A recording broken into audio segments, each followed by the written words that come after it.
We welcome you to College Station, and we head into Saturday, a beautiful Saturday, by the way, for Game 2 of this SEC series between the Georgia Bulldogs and the homestanding Texas A&M Aggies.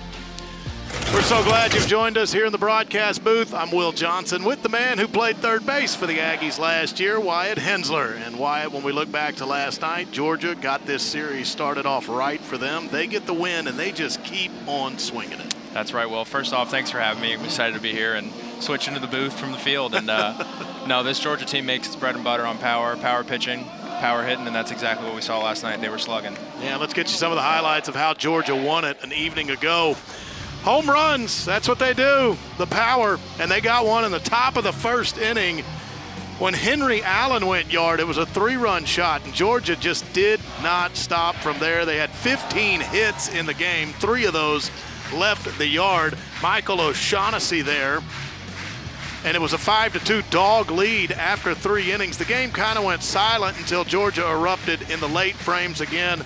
Jordy Oriach hit a pinch hit home run. That was the 3 homers last night for the Dogs, but this is what we're alluding to, Wyatt. They just know offense in Athens. That's right, and the big thing here that stands out for me is the 2-out RBIs. That's how you win ball games, and that was the difference last night between the Aggies and the Georgia Bulldogs.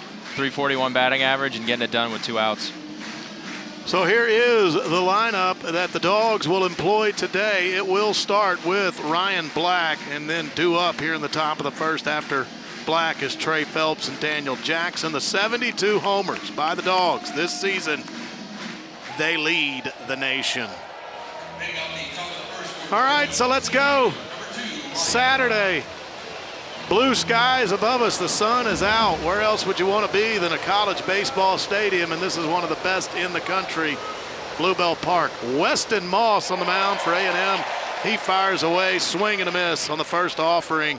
And always difficult to face this Georgia lineup, Wyatt, but what does Weston Moss have to do today? Yeah, I think the big difference maker for Weston today is going to be that changeup and being able to use it at both sides of the plate. It's a plus pitch, and it's going to be one of the best pitches we see all weekend. So right there, you're seeing it delivered.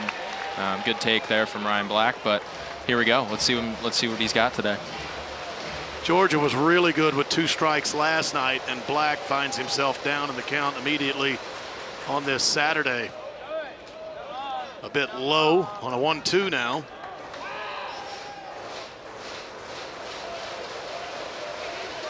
We're going to see a heavy dose of those changeups from Weston today, and hoping he can use all 3 pitches to both sides of the plate like I alluded to. Went out, swing and a miss. Weston Moss starts this Saturday with a strikeout. Yeah, you can see right here just an awesome changeup, great location, get him to expand the strike zone, and strike 3. There, you can throw that one down. So you get a strikeout, then you have to face Trey Phelps, who went 3 for 6 last night. Anyone familiar with college baseball knows this guy right now. He brings a ton of energy and a ton of pop at the plate. 407, 9 home runs. I mean, that's a pretty good stat line if you ask me, Will. Well, he's been on base. Or excuse me, had the 27-game hit streak that overlapped seasons from last year to this one that was stopped on March 4th. He's got a 2-0 count here. But one thing we'll talk about, where did that hit him? May have been hit by a pitch. I believe he is. Home plate umpire Darren Hyman awards him first base. Trey Phelps gets hit by a pitch more than anybody in the SEC. Second in that category was the man that was behind him right there, Bear Harrison, the A&M catcher. Yeah, you got 2 guys right there that like to get up on the dish. You can even see there, his foot was almost on the white line. Can't fault him for it. The ball ran up and in a little bit from Weston there on the arm side. Here's Daniel Jackson. 14 homers this year for Jackson, 37 runs driven in. How about the Georgia Bulldogs being able to produce some dudes that just run the ball out of the yard year after year? I mean, their power numbers the last few seasons incredible. You go back to Charlie Condon, what he did in 2024. And they've really been, he was kind of the catalyst. That's what's really got it going for him. 72 homers this year, leading the nation as a team. Yeah, the hitting coaches on the other side have just done an incredible job at recruiting their right guys and being able to get the ball up in the air. It's going to come with some strikeouts from this offense, and they know that. And like last night, as we alluded to, 15 hits, I believe, and 15 punchies. But at the end of the day, a win and 3 home runs really got it done. Jackson with a 1-2 count. Got him looking on the outside corner. It's 2 down.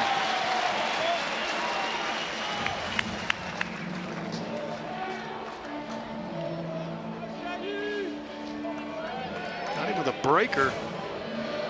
Sits down Daniel Jackson. Great pitch there from Weston, and great job from Bear Harrison back there behind the plate, receiving that ball really well and getting the strikeout. Like I said, Weston's using all 3 pitches really well right now. Michael O'Shaughnessy, as we showed you when we came on the air, he had one of the home runs last night. Wind blowing out, 2 really good lineups. It's almost like you come to the park in each of these games and expect to see runs put up. We got 2 pretty potent offenses here today, so I think we're going to see some of that for sure. It's 2 offenses that don't necessarily need a ton of help, but they may get some with that win. 2 of the Georgia home runs last night were hit pretty high and were potentially wind aided. O'Shaughnessy's fell into the bullpen in right field. And at one point it peaked, looked like it was above the light standards. That's an impressive home run swing right there for sure. Pretty aggressive shift from the Aggies here with number 8 Chris Akopian out in the outfield. Georgia had a couple of shift beaters last night too. Just found the vacated spot for a couple of base hits. Wes Johnson alluded to that a little bit with us pregame there. Just had the right balls fall in the right spots for him last night, and that's baseball. Good pitch there from Weston. Stays in the count, it goes full, so the runner at first, Trey Phelps, will break with this pitch. I think it's a good take too there from O'Shaughnessy. You're not trying to do too much with the changeup out and away on a 3-1 count. Let's see if he can use the whole field here with a 3-2 count. Phelps moving. Weston Moss pretty fired up, and he should be. He strikes out 3 Georgia Bulldogs in the top of the first inning. He gets Black, then Jackson, and Kays O'Shaughnessy looking to end the inning and strand a man at first base. That changeup's working.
Weston Moss gets through the Bulldogs in the top of the first inning. Now the Aggies due up in the bottom of number 1.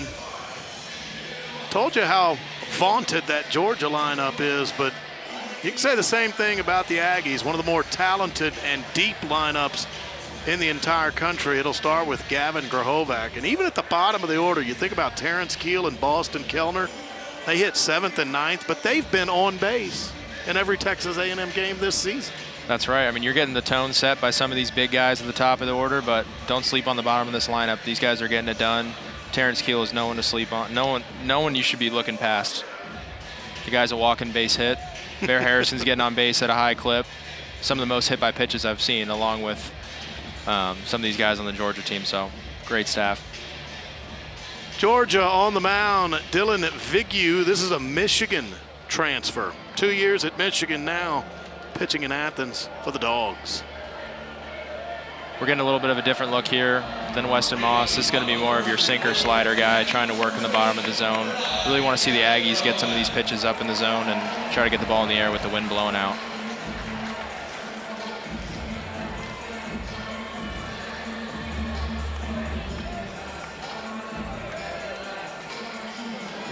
Here comes Gavin Grahovac, Aggies' first time to the plate on this Saturday.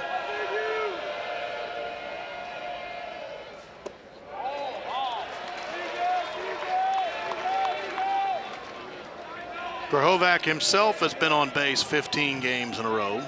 He's hit safely in 11 of the last 12 contests.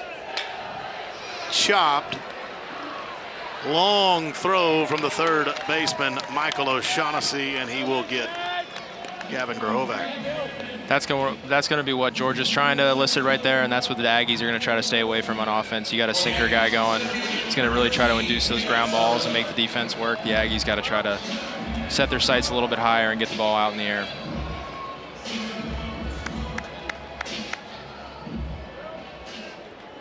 Tell you what, this is a fun guy to watch up the bat right now. I mean, the power pace, I keep saying it, it's maddening. 11 home runs for Caden Sorrell in 20 games played. Now, in one of those games, he didn't come to the plate. He was a defensive replacement. So really, it's 11 homers in 19 games this year. Good pitch there. There's some respect there, throwing that breaking ball in that count to a guy like that.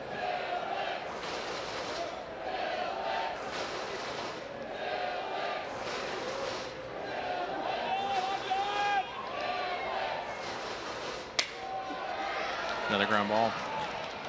O'Shaughnessy moves over. And on the chopper, O'Shaughnessy again throws out an Aggie hitter. 2 down.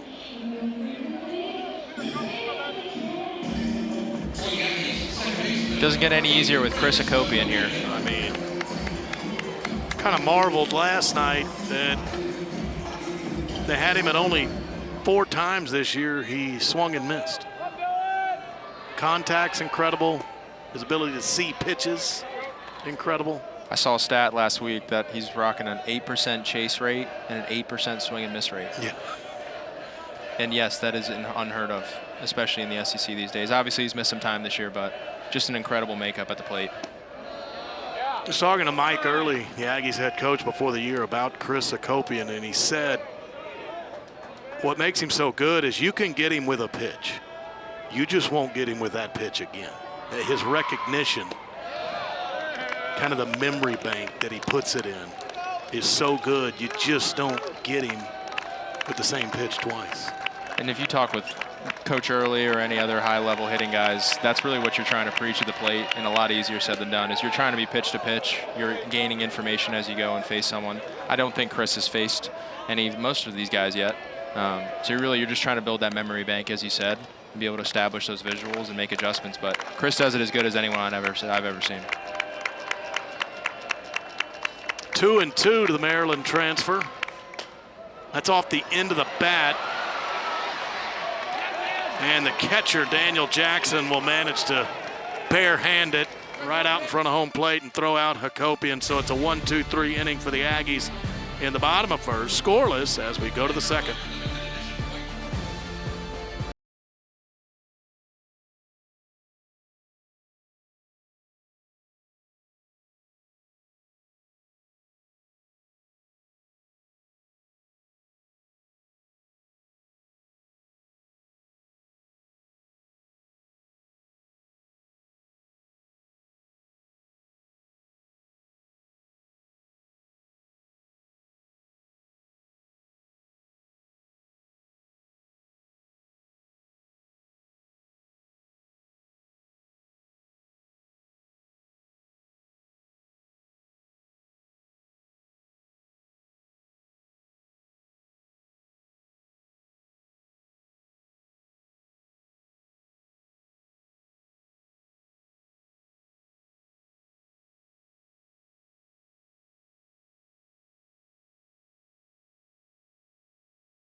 It'll be Henry Allen to the plate to start the Dogs off in the second.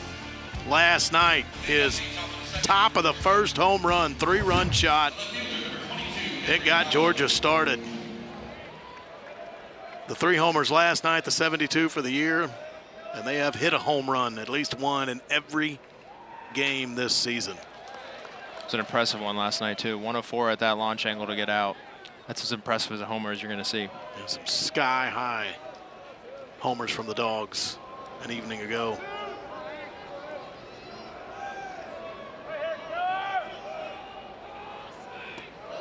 So Weston Moss, his work cut out for him on this Saturday afternoon.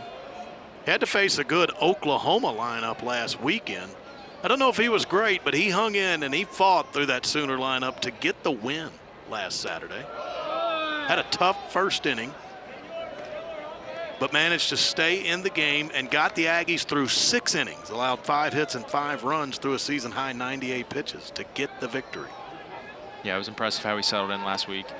He's coming up to a much hotter start today. Seems like everything's really working for him. It's hard not to keep highlighting that changeup. It's a great pitch for him. The great equalizer, right? Absolutely. That and the slider have been working great.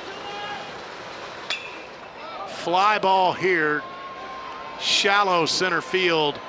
Caden Sorrell coming in, calling everybody off. 1 out. That sun this time of day, this time of year is tough. Great job by Sorrell. Little late read at the beginning, but gets under it well. Right field and center field here at Olsen Field. That's the tough spot this time of day. We'll see him and Terrence be battling that sun a little bit today. Brennan Hudson at the plate, and he kind of epitomizes the Georgia power. It's almost get the most out of every swing. Hudson, he has 17 hits this season and 11 are homers. It sounds like Kyle Schwarber. That's an impressive line. I think one of the things that's really impressive about this Georgia team is just that bought-in identity they have. That we're going to slug, we're going to come up empty sometimes, but we're going to do our damage when we make contact, and you can respect that about a lineup. We talked about it last night. Prior to coming to A&M, the Dogs had only played 1 game outside of Foley Field. They're home in Athens, and that was at Kennesaw State, so they really hadn't seen anything like this environment or a park like Olsen Field at Bluebell Park. But came in last night, put up 9 runs on 15 hits.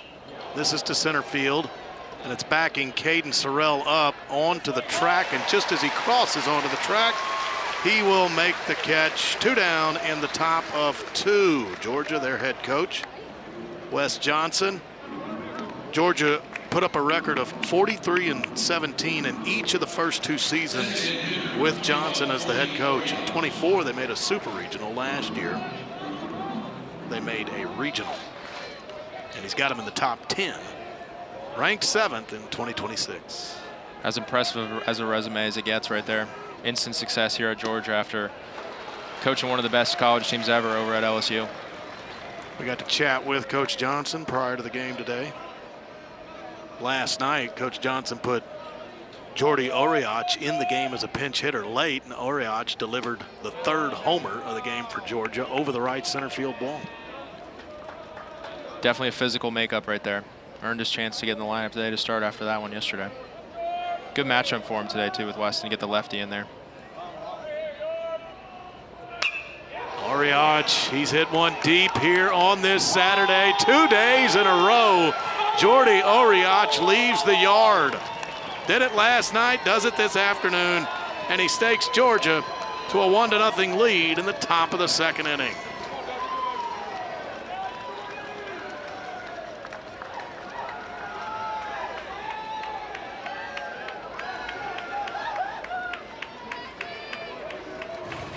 Yeah, awesome swing here on the breaking ball.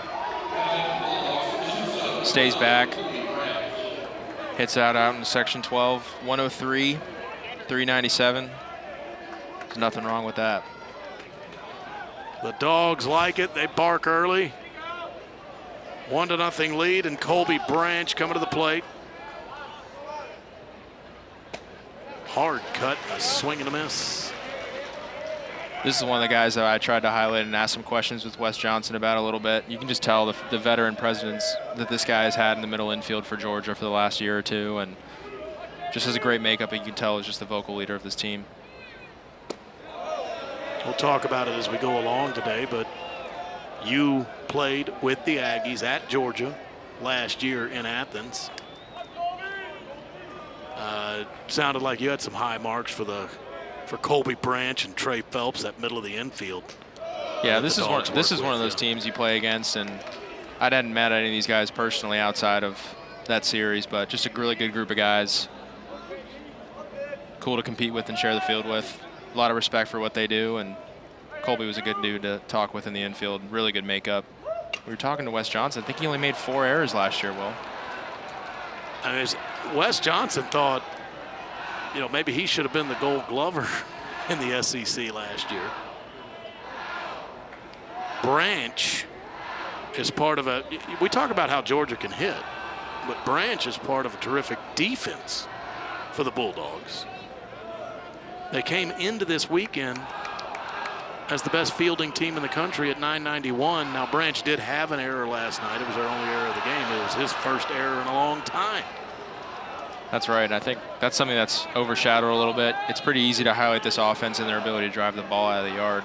But when you add into that position group the ability to defend at a high level, you're going to see a lot of long-term success over a season. Reached out, fouled this one away, so you stick with the 2-2 count.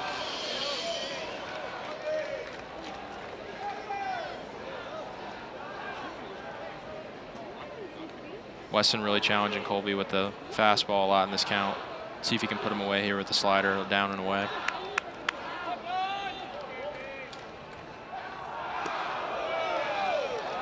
Went with the slider, but a little up.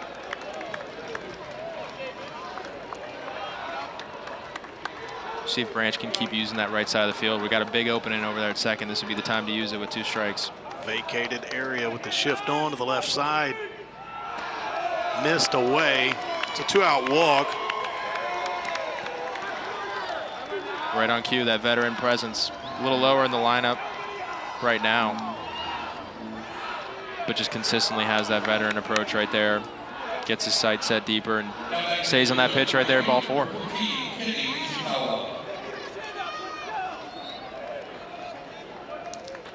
Kenny Ishikawa is the hitter. He's the only Bulldog in the lineup today without a home run, but he missed some time. This is just his 6th start. Check swing, and that's going to stay in fair territory. Can Moss make the play? Wow. He got it. That's an incredible play, Will. Thought he was going to get a bad break on a check swing infield single, but Moss got off the mound and made the play. But it's Oriach who got the solo home run for the Dogs, and Georgia out to a 1-0 lead after an inning and a half.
Will Johnson, Wyatt Hensler with you on this Saturday afternoon. Weston Moss, he just made a big play to close out that last inning. Yeah, incredible play for Weston. We're in the shift, spinning, throwing, perfect strike over to first place. Let's get back in the dugout. He prevented one of those frustrating situations for a pitcher where you allow a check swing infield, pitcher might call it cheap base hit. Yeah, our first thoughts were both, that's a hit right there. Yeah, so I thought he was props to on. Weston. It was Kenny Ishikawa who hits from the left side, gets out of the box from the left side, but Moss still almost over toward the third base line, almost all the way to it, made the play. 1-1 to Wesley Jordan. That's a call strike, 1-2. Another veteran presence right here, just instantly inserted in the 4-hole here. Wesley Jordan coming over from Baylor. Really good makeup at the plate. A lot of line drives the other way. Down the line right field, that goes foul over toward the east lawn.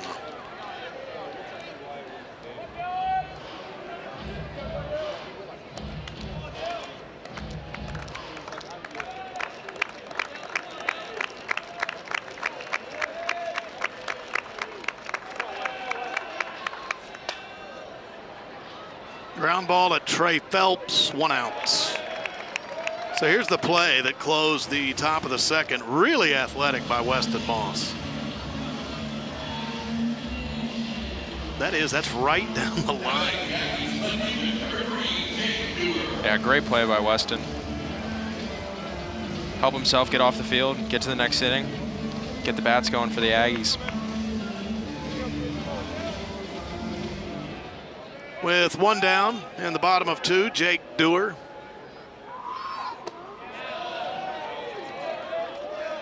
First pitch will miss. Viggy's doing a really good job of working the bottom of the zone with that sinker right now. I mean, I think that's 4 straight now on the ground. Getting the weak contact he's looking for. Dewar tried to go the other way. Dewar had a terrific plate appearance last night. Several 2-strike foul balls. Extended AB and ended it with a single into right field. Jake does an awesome job of using the other side of the field, sees the ball deep. Another guy right there, right on cue. Hit that hard on the ground and through to center field. Jake Dewar, base hit. Dewar has 10 multi-hit games this year. That's the most of any Aggie. Gets his first time to the plate in the bottom of the second. Great swing from Dewar there. Got a fastball, hit it hard, 107 up the middle for a hit. See if Nico can keep that hit train going for the Aggies. The true freshman from Manville, Texas, Pearland High School. Way outside to Nico Partita to start his count. I'm sure we'll see a lot of this today with the ground ball pitcher, but Georgia really shading pull side on every hitter today for the Aggies, trying to induce those ground balls and see if they can get a double play here.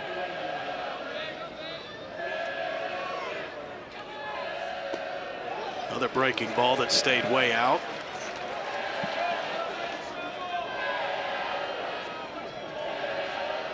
Two balls, no strikes to Nico Partita. Been really impressed with Nico when he's been going good. He's been able to use the whole field, and looking for him to start using that right here. Inside corner with a fastball. 2-1.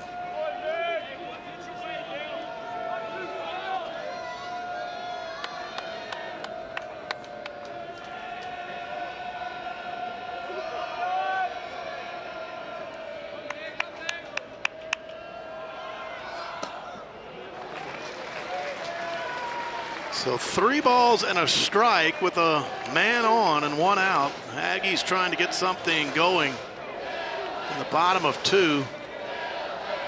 If I'm Nico here, I'm really selling out on a fastball up over the plate. Something you feel like you can drive into that right center gap on an advantage count. Missed outside again. We'll take ball 4, Will. Well, some of it was with breaking balls, but everything missed away there to Nico Partita. One thing the Aggies are going to do is they're going to take their ball 4s. Control the strike zone as good as anyone. They have a great system implemented here to control the strike zone as best we can. So I say we. I'm still learning that I'm not a part of that dugout anymore, Will. So bear with me. We'll give you some grace. It wasn't long ago. That was way out, but Terrence Keel, a swing and a miss. Talking about those base on balls, Partita just drew A&M's 135th walk of the year. Aggie opponents have only walked 49 times. It's a patient plan. Get on base at a high clip. Even on that first pitch here to TK, Viggy's clearly got a ton of movement at the plate with that sinker slider mix.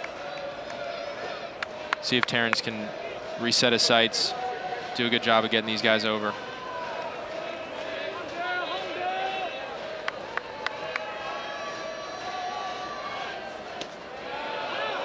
That breaking ball got over for a strike. 1-2 to Terrence Keel.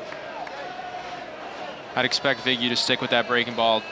Terrence is not seeming to pick that up very well at the moment. Let's look for him to shift his sights a little bit. Working to that right center gap. Breaking ball outside. Keel started to offer. Held up the bat, 2-2. Seems like every Georgia guy they roll out, he's got one of those hard sweeper, cutter, slider mixes. It's hard to lay off. Nice job of staying in the count. Terrence Keel reached out to foul that away. Viggy's really trying to bury that breaking ball. Good swing from Terrence to fight it off and get to the next pitch. Viggy last weekend against Tennessee, a no decision, 4 2/3 innings, 4 hits, 2 runs. Georgia would go on to win the game that he started against the Volunteers. Breaking ball. Got enough of that to stay alive. Fouled it pretty much straight down at the feet of the catcher, Daniel Jackson. Yeah, heavy dose of these breaking balls. It's going to be a hard guy to double up here with Terrence Keel running.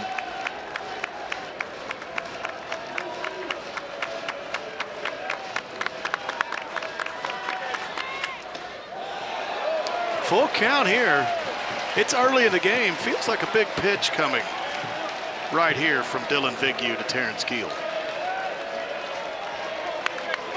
Obviously, he does not want to load the bases. Now let's see if Terrence can stick with this approach. He's been able to recenter his at bat. Keel, that's a fair ball, but a nice backhand by Michael O'Shaughnessy. Excellent defensive play behind the bag at third base. 2 down, both runners advance. Yeah, awesome play here. Great backhand. Still has time to make that throw. Throw out a speedy TK. I mean, well, that's a hard play. That's an impressive play. Let's see if Bear can do something here. Base hit probably scores 2 and gives the Aggies a lead.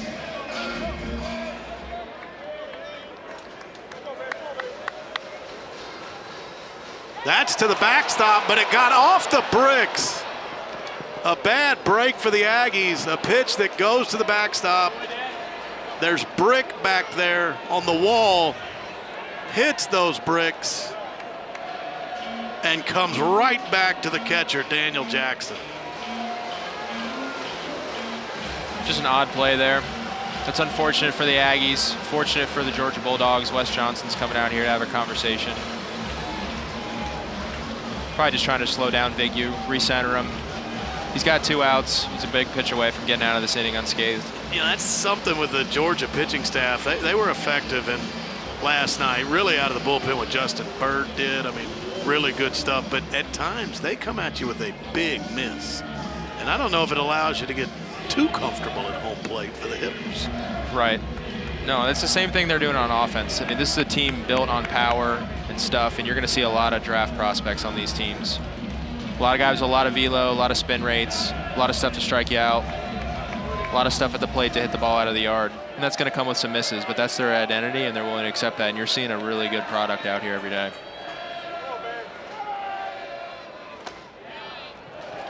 Bear Harrison now a 2-0 count on that inside pitch.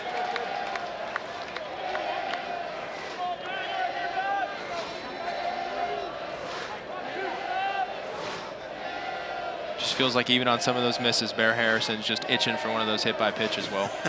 12 times he's been hit this year. He's on a Wyatt Hensler pace.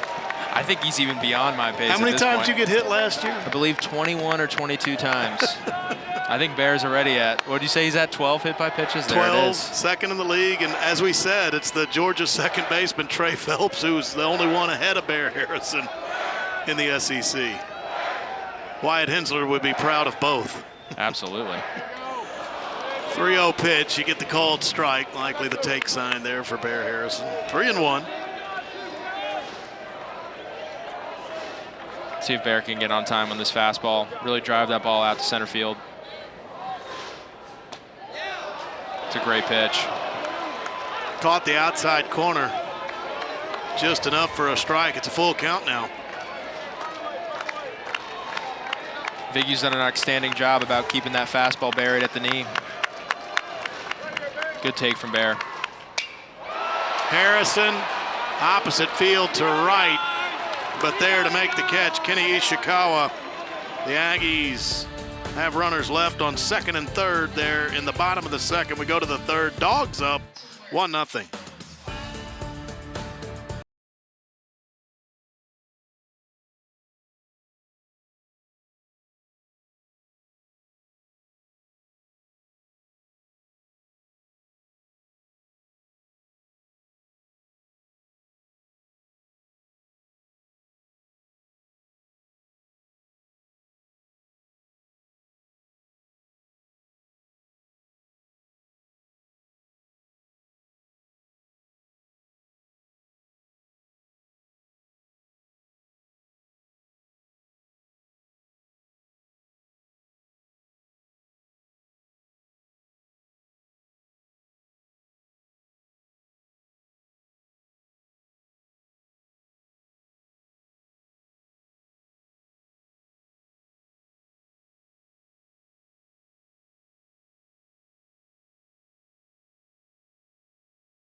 Heading to the third, Georgia has the solo home run from Jordy Oriach. And Georgia's got the 1-0 lead. Mike Early, second season as the head coach for the Aggies. 3 years as the hitting coach at A&M before being announced as the head coach.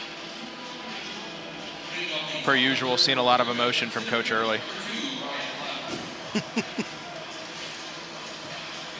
You played your final season of college baseball for him. And I'll just be honest, I mean, he raves about you. No, he's too kind. He knows I give that same energy back. He was kind enough to give me his number 8. I used my last little bit of recruiting pull, I guess. So I was like, hey, can I please have the number? I'm like, it was never going to be a breaking decision, but he was like, yes, you can have it. Now we got an even better player, Chris Akopian, wearing it. Well, that's popped up to start the inning. Ryan Black, Gavin Grahovac calling off his pitcher, Weston Moss, to make the catch. Hey, sometimes those numbers aren't as easy to pry away from somebody as you think. No, sir. No, sir. He was kind enough to let me have it. I'm not going to share the details on how I was able to get that number from him, but no, I'm kidding. I like seeing Chris Akopian rock it now. Looks all right in it. Oh, yes, sir. It's all about passing the torch, right? Absolutely. He was giving me a hard time saying the sleeves were a little tight on it, though. Oh, man. Look, he's rolling them up right now. Yeah, there he goes. Like I said earlier, a lot of pretty aggressive shifts from both sides of the field today. Now, Trey Phelps right now looking at one that shifted over to the left side. Vacated area is where a second baseman, where Hakopian would play. Trey Phelps was hit by a pitch for the 15th time this year. back in the first inning. Yeah, he's on pace for a good number in that year. Yeah, he really gets up on the dish, punches over the plate a little bit. Really likes to spin the ball to the pull side and get the ball up in the air. A Georgia favorite. I know his name holds a lot over there. He's a fun player to watch and a really good player to play against. He was really good last night as well. Had 3 hits in the opening game of this series.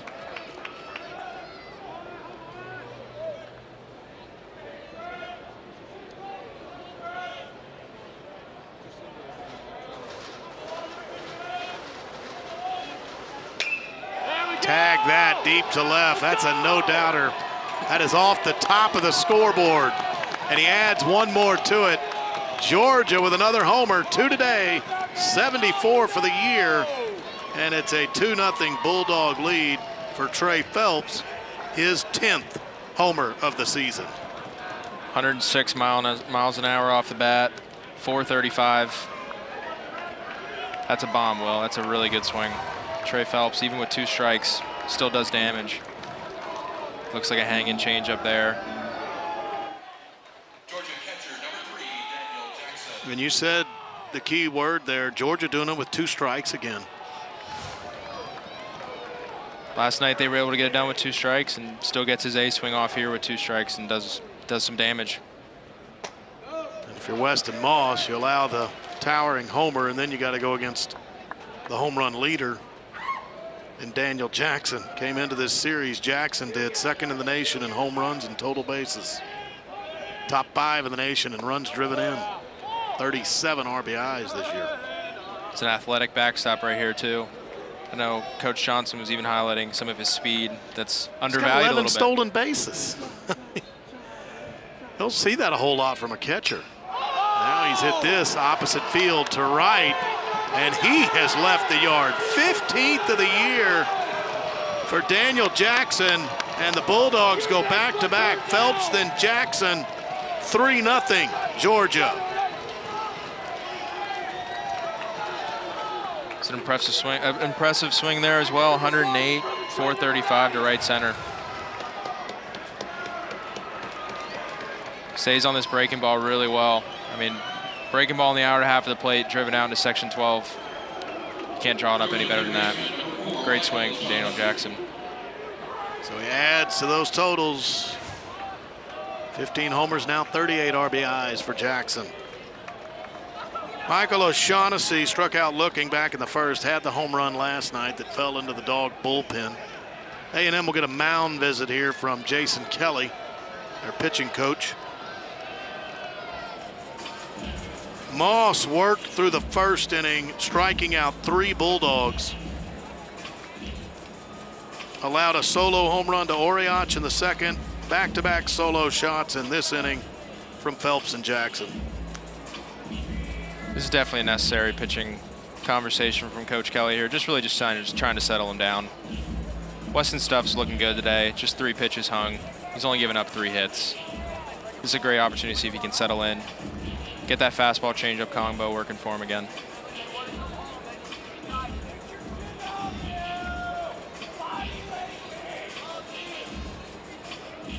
A&M down early, but the Aggie lineup in their own right can erupt. Still plenty of ball game left. I'm sure that was maybe part of the message to Weston Moss here.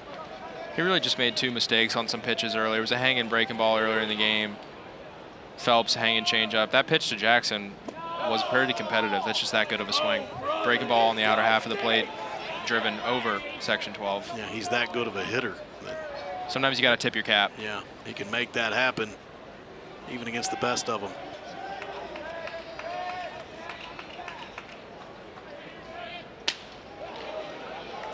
Inside pitch to O'Shaughnessy, just missed the corner. Don't look down, they're warming up.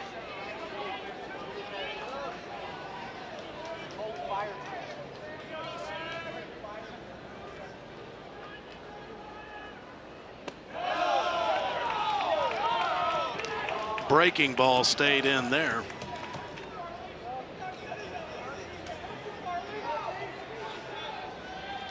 Doubt we see a 3-0 green light here. Fire Drew, fire Drew. Take sign was on, caught the corner. So here you go, 3-1.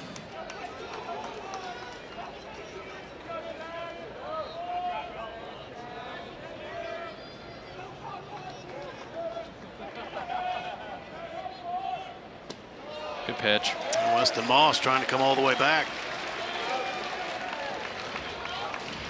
Full to O'Shaughnessy.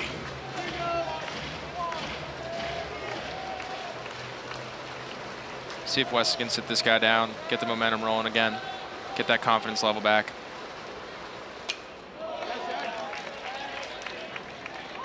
Really leaning on the fastball here.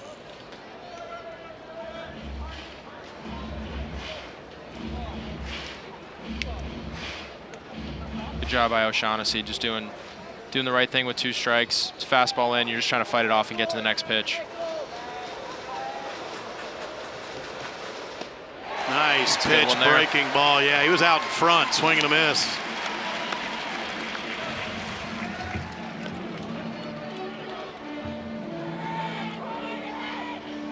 .78 on the breaking ball. It's one of the bigger ones we've seen from Weston today, and it did the job right there. I like seeing Weston get back in there and challenging hitters.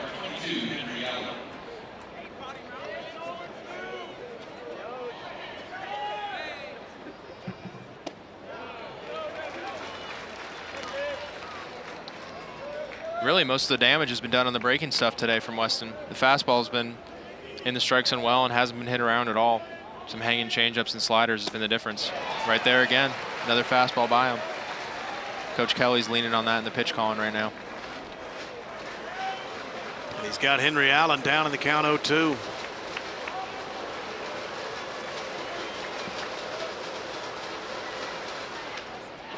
Just off the end of the bat to foul that off.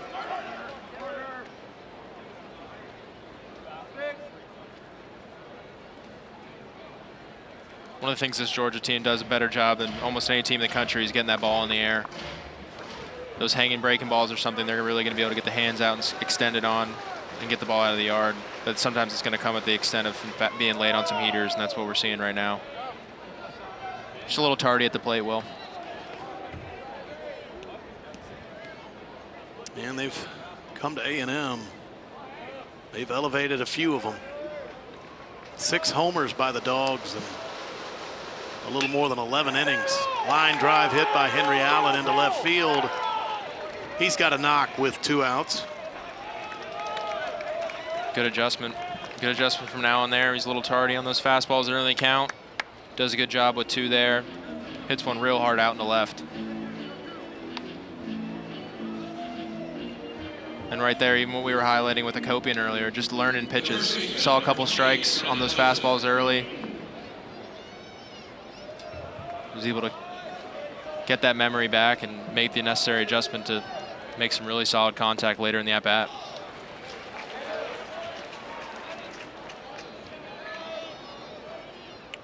Brennan Hudson hits a ton. He's got 11 of the Georgia homers. Hitless in this series, 0 for 5.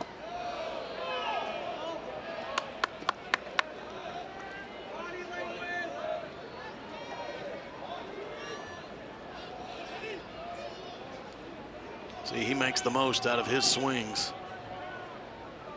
Hard cut. Tried to get everything out of that cut. Just came up empty that time. Yeah, that was an aggressive swing.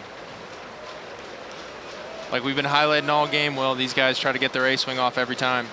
And when they do, as we've seen, the ball goes out of the yard. See if he can make an adjustment here or 2. Fouled away. Really good adjustment there. Got his A swing off early in the count, gets 2 strikes, sees it deep, fight off that fastball. Allows you to stay on the break and stuff coming.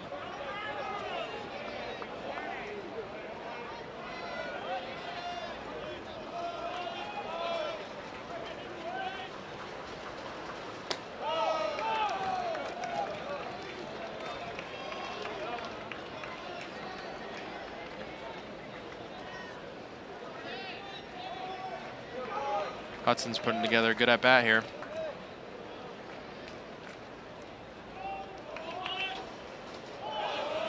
Low and in. Almost got him. Thought that may have hit him, but it was in the dirt.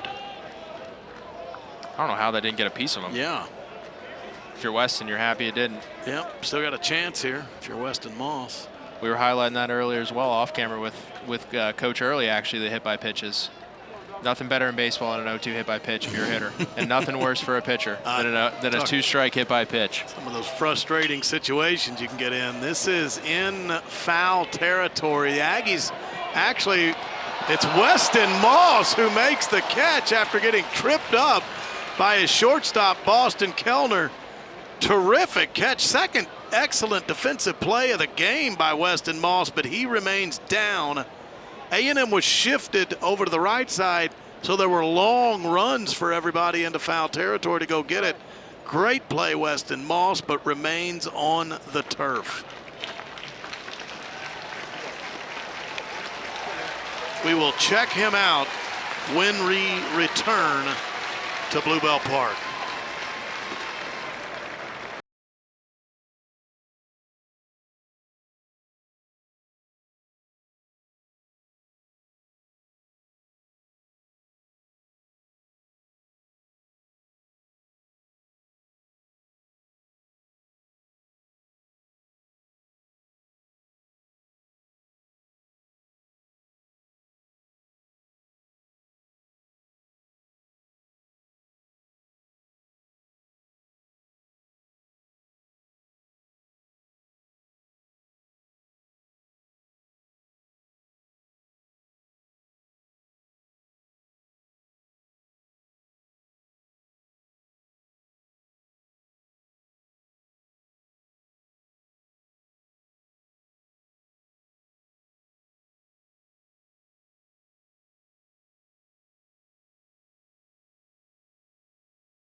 Weston Moss banged up on that last play of the top of the third. He made a terrific play, his second one of the game, but Wyatt, as we check this out, because of the shift, long run for everybody. Yeah, as we saw there, you can kind of tell. It looks like Kellner tried to call him off really last second. I'm not really sure how they avoided each other there as much as they did. Third base coach didn't even think about moving out of that box. Seems like Weston's all right. Just a little frustrated after giving up a couple hanging pitches out of the yard. Hopefully he's all right. He was able to walk off on his own. Well, you don't write it in your scorebook often. Foul one. Pitchers don't usually go catch foul balls, but also you don't usually talk about a pitcher flashing leather twice. And Weston Moss has done it. Boston Kellner starts off the bottom of the third, hit by a pitch. Boston Kellner seeing some of the more physicality in a 10-minute span right there. Ran over his own pitcher and then he gets plunked by 95. So strong kid though. I'm a big fan of this guy. I spent a good amount of time. It's not always the most physical game, but Boston Kellner's showing it can be. He'll have some bruises tomorrow, but that's all right. Yeah. Spent a lot of time with Boston during his recruiting. Awesome makeup, great family. He's going to have an awesome career here in Aggieland and have an awesome opportunity to go play professionally. And Mike Early even gave us the Wyatt Hensler comp on Boston Kellner. Same makeup is what he said. He's going to far exceed me. That kid is incredibly talented. Kind words out of Coach Early.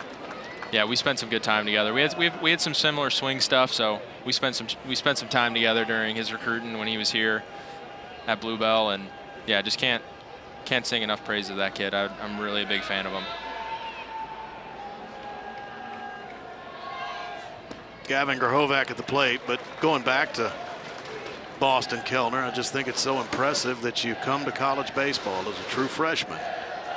And now the streak continues. He has still reached base in every game of his first collegiate baseball season.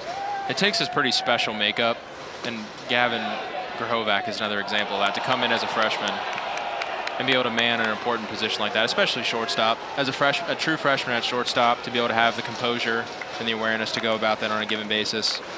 Everyone around the clubhouse speaks really highly of his work ethic and his composure throughout the entire game, and that's what you want in your shortstop, regardless of age. Mike Early says he's mature beyond his years. He's at first base with Gavin Grahovac down in the count 1-2. So you go back to the top of the order for A&M now. Their second looks at Dylan Vignew. Here's the 1-2, swinging, fouled. Back onto the net, and Grahovac, he bounced out to third base earlier today. A&M gets the leadoff runner on here in the third. Did not do that in the first or the second. Second time through, I'm really hoping for these Aggies that they're able to make some adjustments and get the ball a little bit higher in the zone. Take some of those strikes at the bottom. Swing and a miss by Grahovac, strikeout victim. On the flip side, Vignew continues to pound the bottom of the zone. That's his first strikeout. Probably his best breaking ball there, too.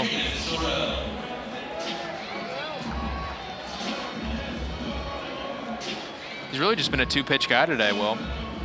That slider, two-seam's really been working for him. That tunneling action, trying to start balls over the middle and work them down, get those chases low, ground balls. Not a whole lot of strikeouts, but a lot of induced weak contact. Yeah, and one fly out by an Aggie. A fly to right by Bear Harrison. The rest has either been a K or on the ground. Jake Dewar with the best one so far, and even his nice line drive right back up the middle, but really low.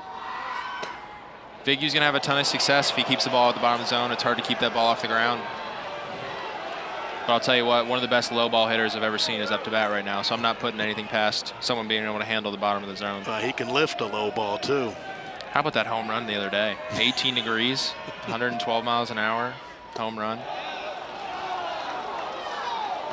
Aggie fans are not liking these strike calls. That's Caden Sorrell down in the count 1-2.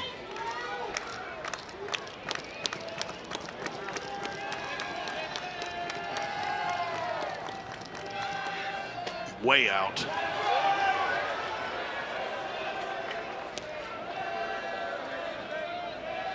I think one of the most impressive things about Sorrell is just his ability to hit the ball across the entire field.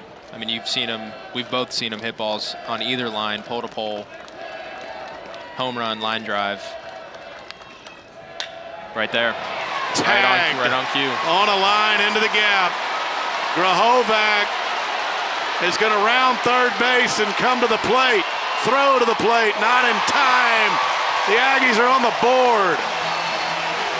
Caden Sorrell, he keeps driving them in. RBI number 38 on the year for him.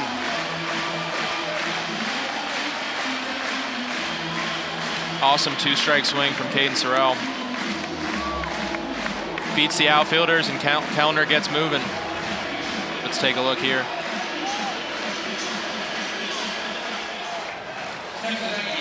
He's able to handle that low ball, breaking ball. Smash it 108 into the gap for an easy stand-up double. Just continues to produce RBIs. And the first batch of bubbles at Bluebell Park on this Saturday afternoon. So the catcher, Daniel Jackson, he's out to the mound to talk with Dylan Vignew.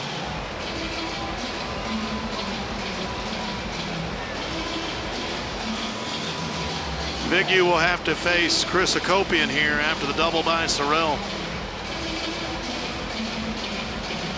Hakopian 1 for 5 in the series. Hit a trickler out in front of home plate back in the first inning. And the catcher, Daniel Jackson, threw him out. A run home for the Aggies and a runner in scoring position. 1 out. Bluebell Park coming alive.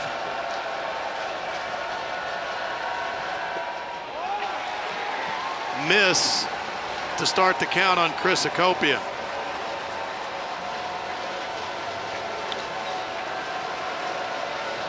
See if Chris can get some elevated up over the plate, do some damage. Like we talked about earlier, just an impressive player. I don't expect him to chase low like he did again. Make those adjustments and get the ball up in the air for him. 2-0 here.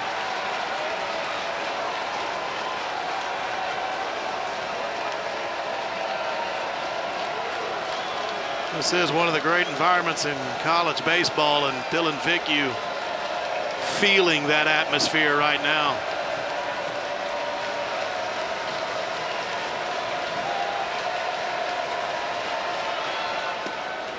Nice pitch. Got it over for a strike.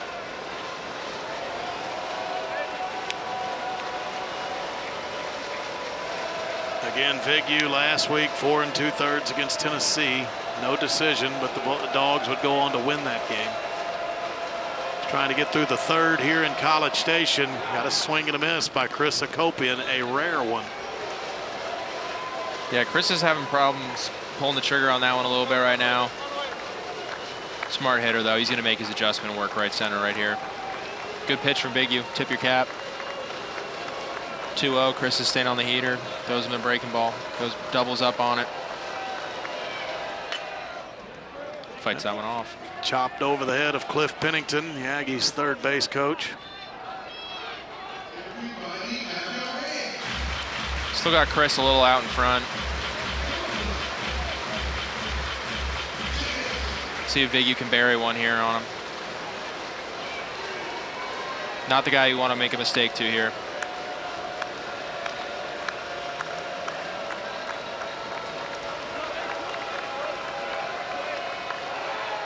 A wheel around and a hard throw at second base. Trey Phelps coming over to cover. Sorrell back easily in the dirt.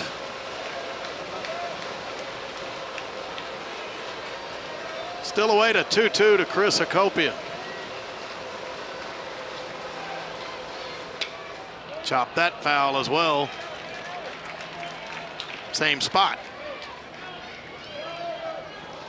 Vignew's really hitting him with a dose of sliders here. Trying to catch him out in front and do some weak contact or even a strike three. Chris really fighting him off, trying to get to a fastball. Check swing, didn't go around, held up.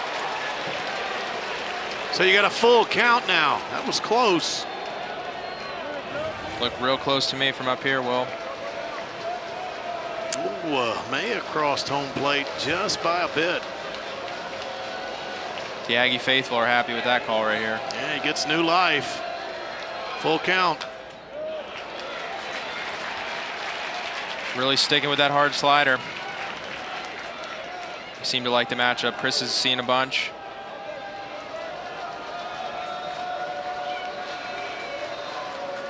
See if Vignew can put him away here.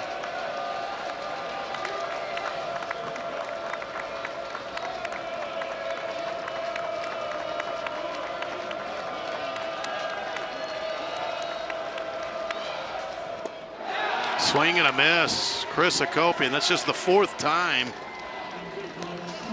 he has struck out this year. Just a really good pitch. Vignew's been spinning it really well at the bottom, continues to do so. Gets a really good hitter with 2 strikes out on it. See if Wesley Jordan can pick him up.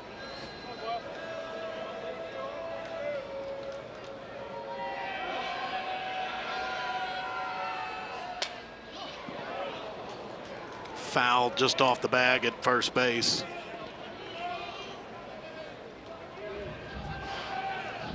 Jordan, a ground out to the right side of the infield back in the second inning.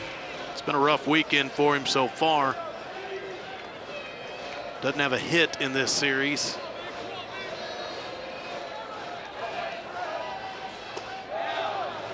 Caught Really the good pitch. corner. Yeah, 0-2. Dotted the knee right there. 95 on the scoreboard.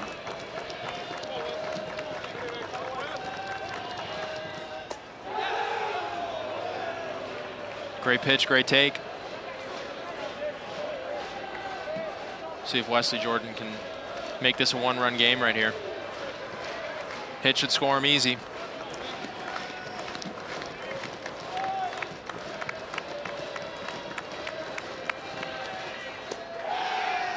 Rung him up.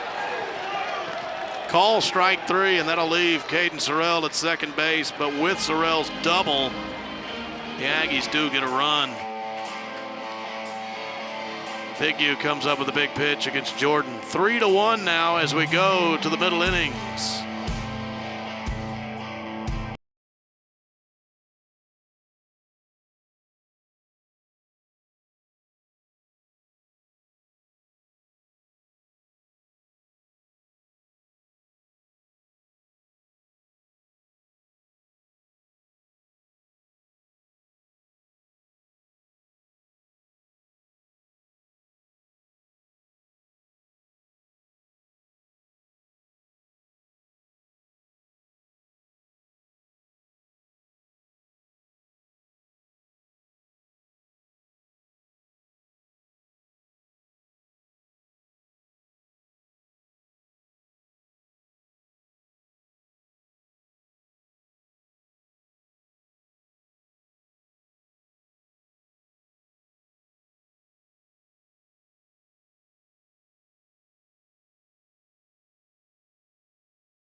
Georgia, 3 solo homers in the game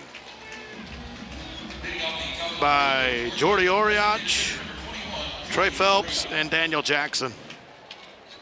A&M fired back in the bottom of the third. Got an RBI double from Caden Sorrell.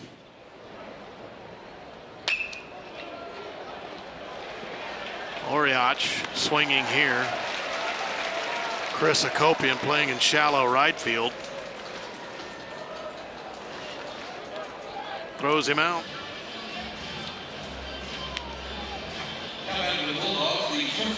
Into the shift and a second baseman playing in shallow right. See if Weston can have a good bounce back inning. He's got Colby Branch now up.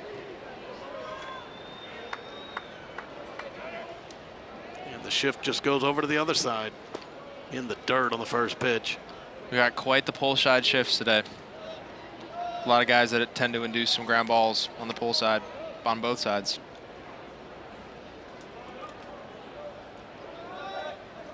Another guy with double-digit homers. Well, I mean, this Georgia team likes to get the ball out of the yard. They just keep coming.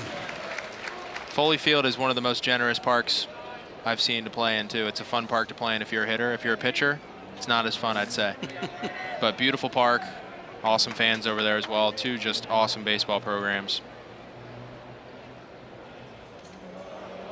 That's well out in front of home plate. So 2-1 to Colby Branch.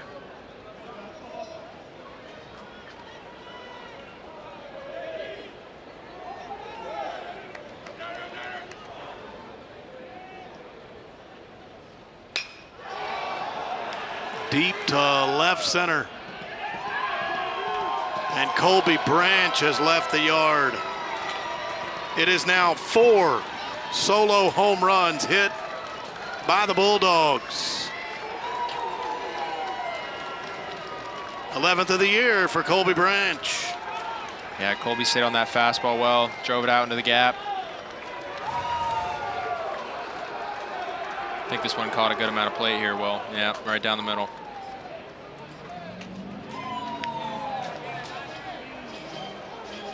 So 4 solos for the Dogs. The Aggies' lone run on an RBI double by Caden Sorrell that scored Boston Kellner. And with the 4-1 advantage for Georgia here in the top of the 4th, that will be it for Weston Moss. Looks like we got Gavin Lyons here. Yep, going to the Aggies go to the right-hander. bullpen. That lower arm slot coming in from Gavin Lyons.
Georgia, the 4-1 lead in the top of the fourth.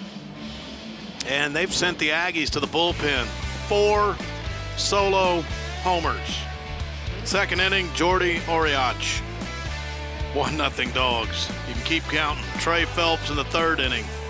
2-0 Georgia. And then Daniel Jackson makes it back-to-back in the third. Right after Phelps, Jackson hit his 15th home run of the year.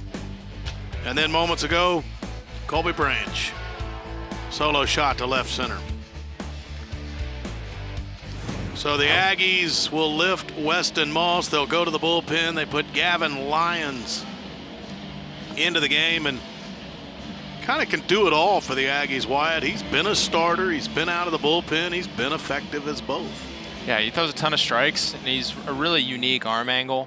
He's able to throw from a really low release height. He can create a really unique profile where that pitch is really going upwards. And on the stats, and they're awesome too. I mean, he's not walking a lot of guys. I think he's got 7 walks on the year. He's eating him innings. He's starting. He's relieving, just like you said. Been a great bullpen piece for the Aggies.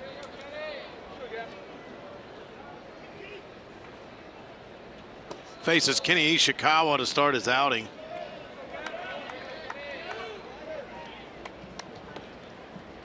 Just to give some more insight here on Gavin Lyons. He's throwing from 4 feet high, 4.1 release height.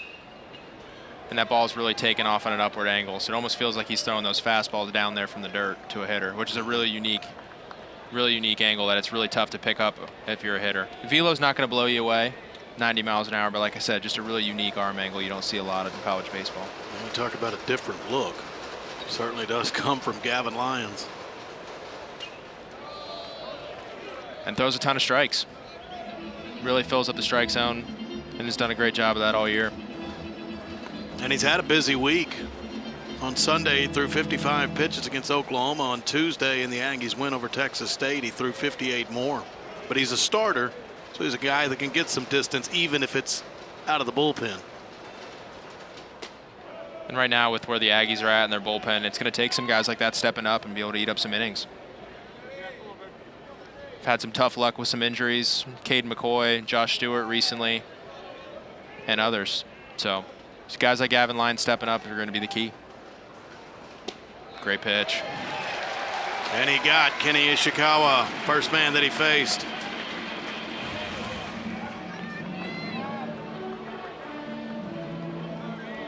Great pitch from Gavin Lyons. Ishikawa just gives up on it a little bit. Like we talked about, that arm angle is really unique. That ball feels like it's hovering really low and it comes back up into the strike zone. Great pitch from Gavin with 2 strikes. So he K's Ishikawa, go to the top of the order, and Ryan Black.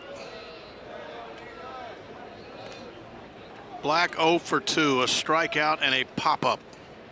The K in the first, the pop-up in the third.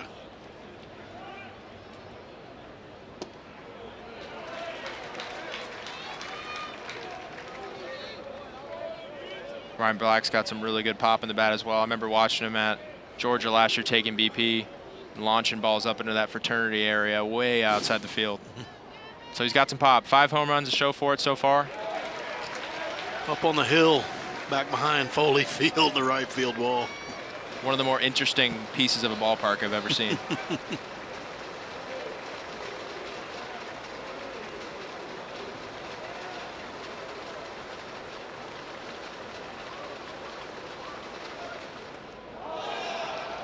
Inside pitch, he hit him. Gavin Lyons pretty upset with himself.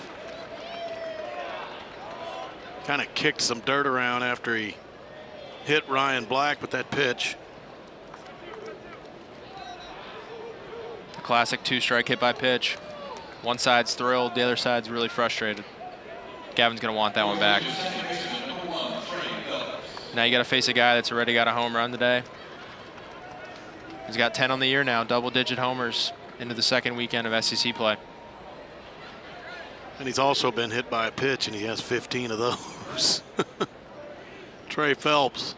And hitting a modest 414. That's all he's doing.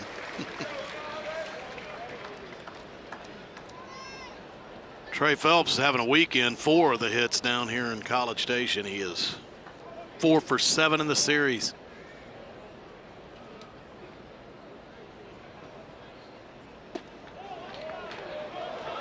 Good pitch, just missed the corner.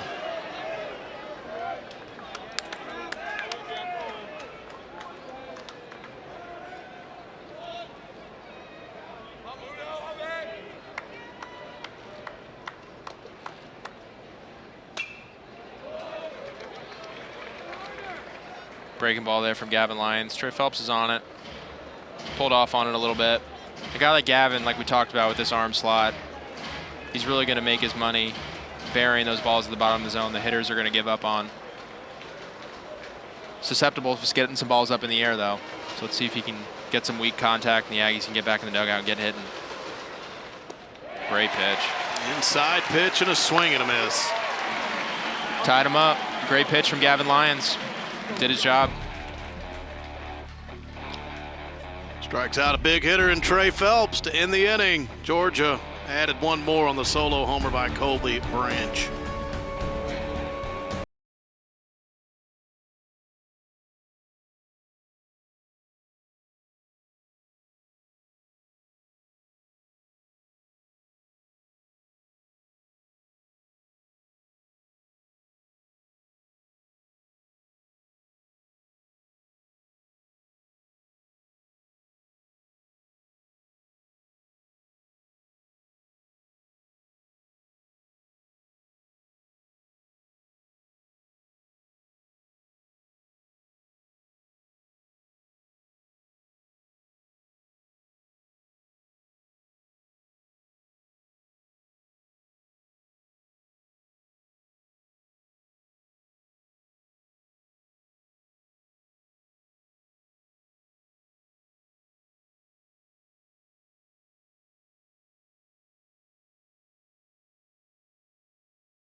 Here in College Station, it's 4-1 Georgia. And we'll look at some of the scores from around the SEC. Fifth inning in Oxford, Ole Miss leads Kentucky 5-2. They're deciding that series today. Had the no-hitter thrown by Tyler Fay of Alabama last night against the Gators. Bama leading by a run today. LSU and Oklahoma, they are deciding their series today. Jake Dewar leading off the bottom of the fourth with a base hit. Jake Dewar 2 for 2. It's another multi-hit game for him, his 11th of the year. He leads the Aggies in that category. Another awesome piece of hitting from Jake. Second line drive the other way. Gets an elevated fastball. Drives it the other way. He's made his money off doing that. He's done it his whole career. He started out at TCU, then went to FAU. And wherever he goes, it seems like he's just a bat-to-ball guy and continues to do it at a high clip. Nico Partita now the hitter. That's outside. So brought you some of the scores from around the SEC on this Saturday. Last night, Arkansas went to South Carolina. They beat the Gamecocks 22-6 in run rule fashion. And we found out this morning, everybody across the SEC and the nation did, that prompted South Carolina to make an announcement this morning.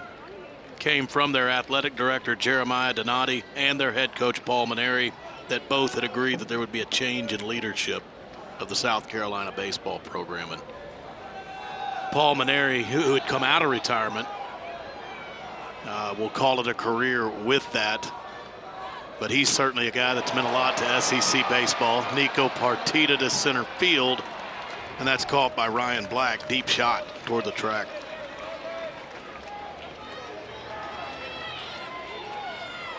But all the best to Paul Maneri after learning of that announcement out of South Carolina today. Absolutely. That's a household name in the baseball world.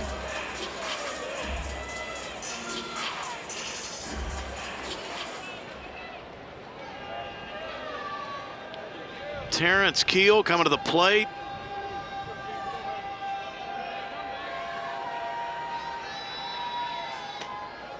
Inside on the first pitch to him.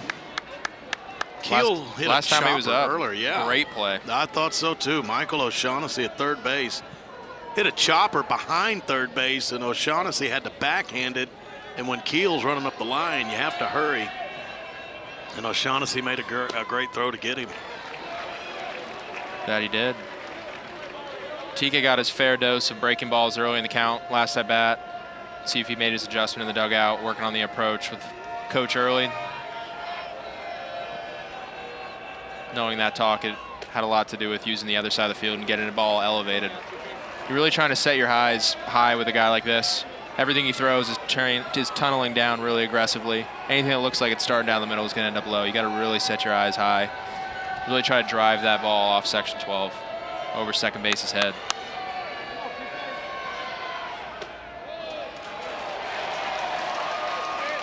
He walked him on 4 pitches. So he'll have 2 aboard that he faces when Bear Harrison comes up, and he's also got to face this, the famed ball 5 chant here at Bluebell Park. For the Yankees, pitcher number 16, Bear Harrison. Maybe I'm biased, Will, but I think it's the coolest thing in college baseball. I've been on the wrong side of it too. You've seen it from both sides. When I was at a visiting team, they did it to us, and I was like, that's so cool, I want to go there. Fast forward, last year I got to see 13 balls in a row. Yeah, is it even cooler when it's on your side? Oh, yeah. When I'm up to bat and I know that bat's not leaving my shoulder, I'm just sitting there enjoying it. That's the one time I think as a player you really look up and get to take a peek. It's when we're doing the ball 5 chance and you know you're not swinging. You're just taking it all in. 203's going crazy. Enjoy the moment. Absolutely. You got to take the time to do it. This is a unique opportunity to play at a place like this. And if you don't take time to enjoy it in moments like that, then you're wasting an opportunity. Vigu didn't let him get past ball 5. Yeah, ahead early here on Bear Harrison. Got tied up a little bit on that breaking ball.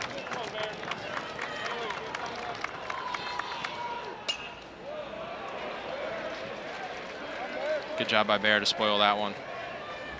Vigu continues to pound the strike zone, induce weak contact. Wes Johnson's got to be happy with what he's put out there for him today.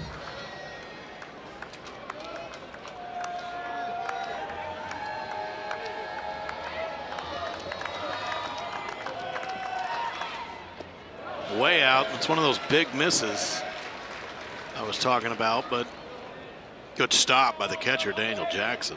Jackson's been great back there. He's a physical presence back there and has done a great job. Mixed with a little bit of luck on that brick wall. Yeah. Keeping the Aggies only 1 Sometimes run. that can help out too. Yeah.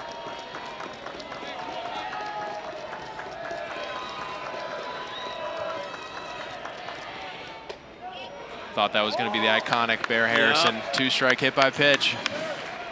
Twice today. Almost 13 of them this year, almost. Still on 12.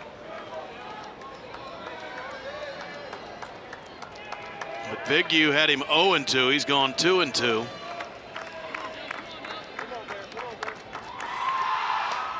He missed out.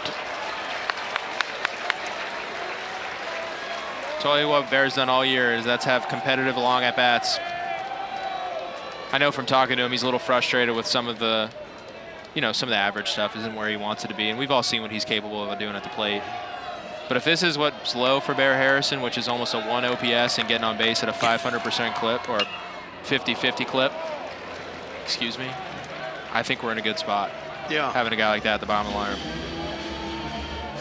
Plus, he's a catcher that's really good defensively. Throws runners out, doesn't allow anything to the backstop. No, the pitchers love throwing to him.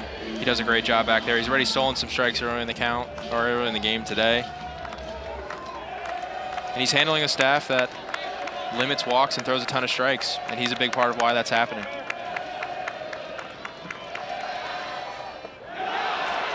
Got him on a breaking ball this time on a full count pitch. 2 outs in the inning, still with 2 Aggies aboard. Now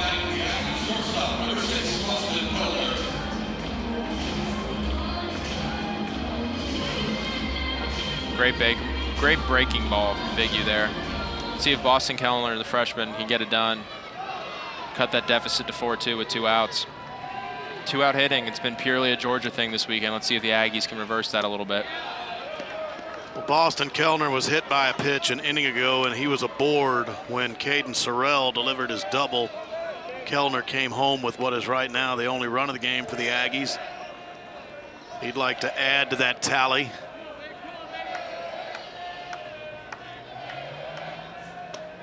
Check swing. Did he go around? Did not. They eventually appealed down to first base. The umpire over there, Michael Lusky, said he did not go around, so you have a 1-1 count to Boston Kellner. A lot of Aggie hitters have been having trouble with that breaking ball, even just pulling the trigger. We've seen a lot of check swings today. Just goes to show how good that breaking ball's been today and how good it's been all year. Former STC Player of the Week. Pounds the strike zone with it.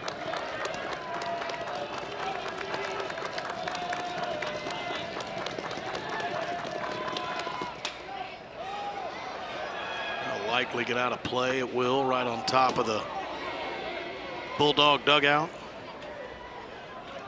A little excuse me, fight me off pitch right there.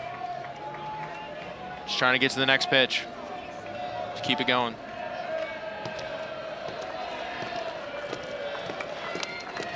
Really want to see Boston get off that A swing even with 2 strikes.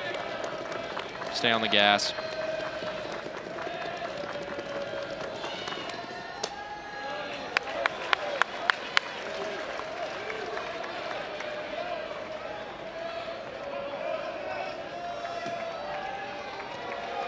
You got a big hitter looming too. If Boston can fight through this at bat, flip the lineup over to one of the better hitters of the weekend so far, Gavin Grahovac.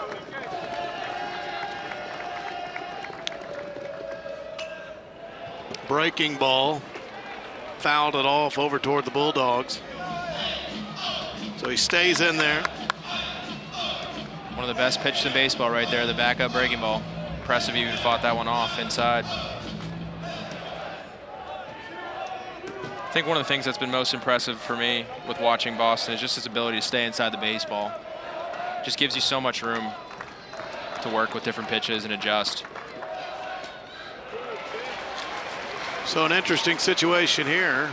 Kellner has worked the count full. Both the Aggie runners will break. Jake Dewar from second base, Terrence Keel from first. Especially with the speed on first base with TK, anything's possible here with scoring 2 if a good ball's put in play. Breaking ball, he went away. Vigu's pretty fired up. Just got a big out to strand a couple of runners. Georgia stays out in front 4-1 as we go to the 5th inning of play.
News and notes from around the conference. Tyler Fay, the no-hitter last night against the Florida Gators. 132 pitches to go and get it. Missouri, the upset of Tennessee in Knoxville. And did you see the walk-off by the Auburn Tigers last night? If you didn't, you should go take a look. Down 3-1 at the bottom of the 9th, ripped a base hit up the middle. It got past the center fielder with bases loaded, so it cleared the bases. 3-score. Auburn walks off Texas, winning it 4-3 in their final at bat. Plainsmith was rocking. That's a pretty cool ballpark as well, over there in Auburn. That is. That's one of the. Pretty. They call it the loveliest little village on the plains. They got a nice, quaint ballpark over there. Yeah. Pretty cool what they've done with that wall in the outfield too. They've kind of put some seating up there. They've got the place rocking there too, Absolutely. with the way the Tigers are playing.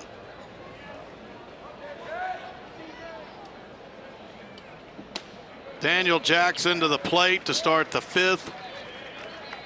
He gets his first look at the Aggie reliever, Gavin Lyons.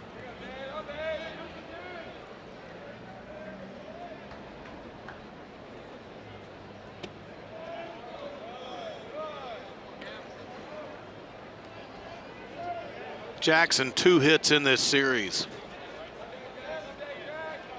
And a big one earlier. 108 Oppo almost onto the railroad. Oh my. He's gone opposite field again. This is toward the dog bullpen. That's inches from a home run. Off the short wall and right, and he only needed about another 6 inches for that to clear that wall and give him his 16th home run of the year, but it's a double to lead off the top of the 5th. This is a strong man at the plate, Will. Almost thought he hit a foul. Yeah, he didn't quite know where it was off the bat. Just right off the top of the small wall.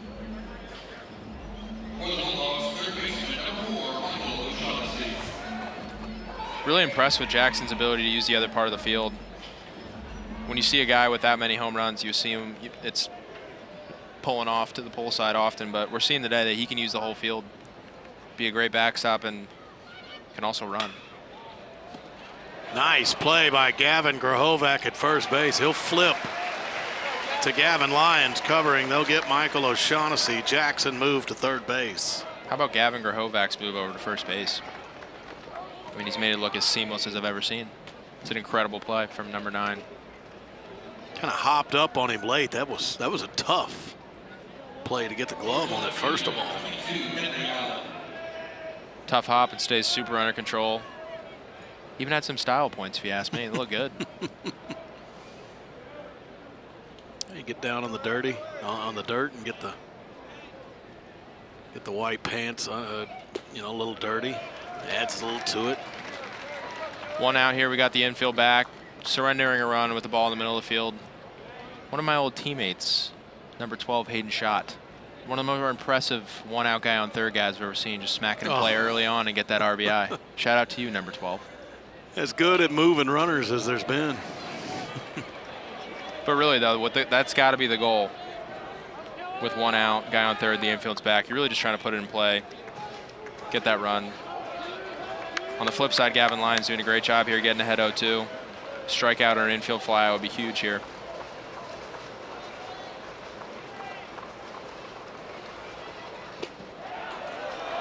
You were talking about Hayden Schott, your former teammate. I mean, he didn't have a lot of personality. I don't know if you guys were ever able to bring him out of his shell. No, he was pretty composed and soft-spoken, to say the least.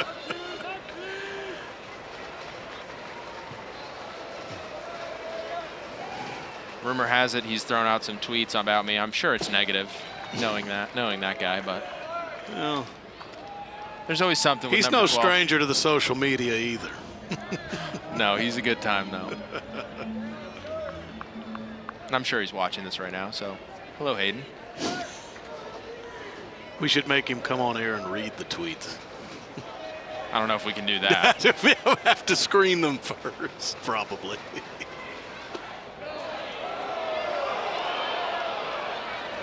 A 1-2 to Henry Allen just missed. It's a confident take there. It's close. Gavin's living around it, really fighting for the strikeout here. On the flip side, Allen putting together a good at-bat. Like we said, something in play, scores a run. And AB continues with the 2-strike foul ball.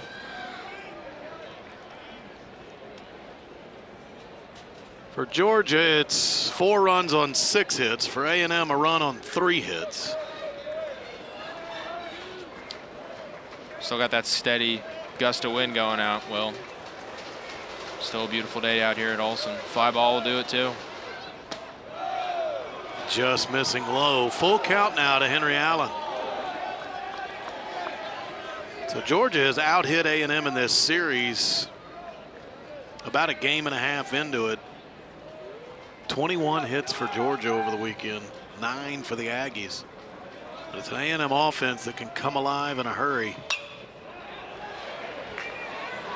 Good job by Gavin Lyons, because this won't be enough. And Gavin Grahovac comes in, and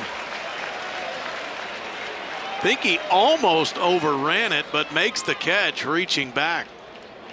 2 down. Fighting that mid-afternoon sun. See it right here. Gavin frees a little bit, gets in. May have accidentally forgot that there was 1 out instead of 2, but that's okay. Yeah, That's an he flips the ball away. Lucky Gavin Lyons was right there at the mound. Thought we were going to see another F1 right there. Gavin takes care of it. That's a huge out for Gavin Lyons and the Aggies.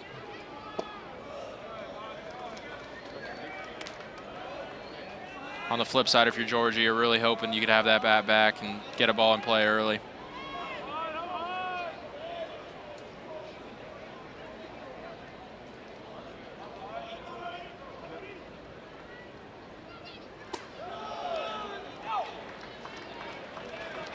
Two 2-0 count to Brennan Hudson.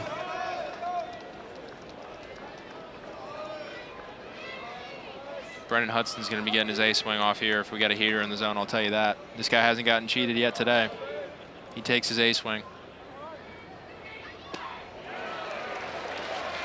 Breaking ball there. I think one of the differences, the big differences I'm seeing this weekend and specifically today with Georgia is the ability to take some of those competitive strikes and be a little bit more selective than the Aggies. Hit well, but also well foul. And I think on the flip side, if A&M, with how potent that offense is, if they can get back to that, then I think they'll be in a good shape. They got plenty of firepower in that dugout to make up for that 3-run deficit right now. Right on cue there, though. Hudson, that guy gets his swing off. Yeah. Gavin Lyons trying to keep it at those 3 runs, that deficit. Ground ball at Gavin Grahovac. He's heading to the bag himself. He'll take it. And the leadoff double, harmless. Gavin Lyons gets out of it. Keeps the Aggies in at 4-1, halfway home.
Back on February 20th, Wyatt Hensler throwing out the first pitch before the game between the Aggies and the Penn Quakers. And Wyatt played for both Penn and the Aggies. And, you know, you've played a lot of baseball. You've been at the plate for some big pitches, gotten off some big swings, but you've been in big moments. Was that as nerve-wracking as any of them right 203 there? was ball 5 chanting me, so yes, it was. Like I told you earlier, I had a friend that was asking me if I was going to practice, and I was like, if I can't do it now, I can't throw a strike now, I don't know if I'm ever going to be able to. But no, it was a cool moment. I was actually pretty nervous because I was like, I've never gotten on the bump like this and lobbed one over. So yeah, it was a pretty cool experience. One of the cooler ones I've ever had on the baseball field. And then you did radio later that day. And now I'm sitting with you. First time for everything, throwing the first TV pitch. debut. Now, you weren't nervous at all for this one. You were ready to go. Oh, come on. The TV debut. Well, I got some good assistants over here with you, Will. Come on. It's good to have all of you with us on SEC Network Plus. finale of this series is tomorrow at 3 o'clock on the SEC Network. Georgia goes to the bullpen, and they bring Matt Scott into the ball game in relief of Dylan Vignew.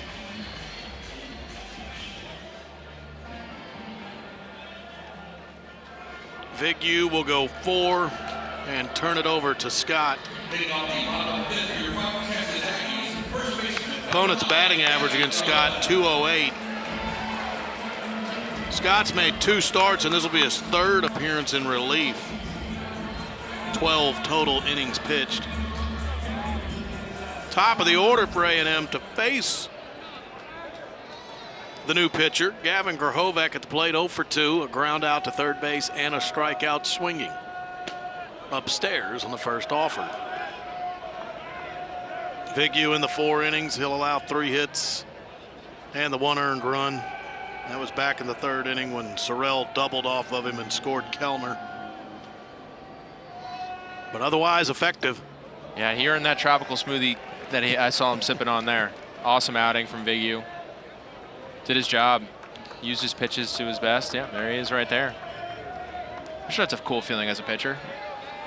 Have a great outing, get to go in there, hang out with the guys, and have some snacks. The smoothies seem like a dugout staple these days.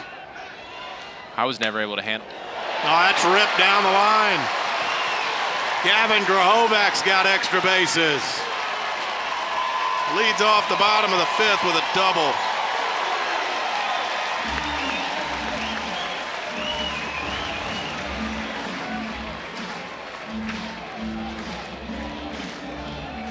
Got one of those gyro breaking balls just left hanging over the plate, and Gavin Grahovac spanks it in the left. Bunch of hard hit balls for Grahovac this weekend. Not that that's a surprise to any of us. It's his 3rd hit of the weekend. 3 for 7 in the series. Yeah, Scott here is an interesting look. He's got that really high release, big figure on the mound. His release from a really high level. Everything's going to feel like it's coming down at a really high number. Similar to like someone like a Trey or Savage in the Toronto Blue Jays organization, who we all saw in the World Series. Actually, a friend of mine. Just really another really unique arm angle. He's going to try to get guys to chase at the bottom of the zone.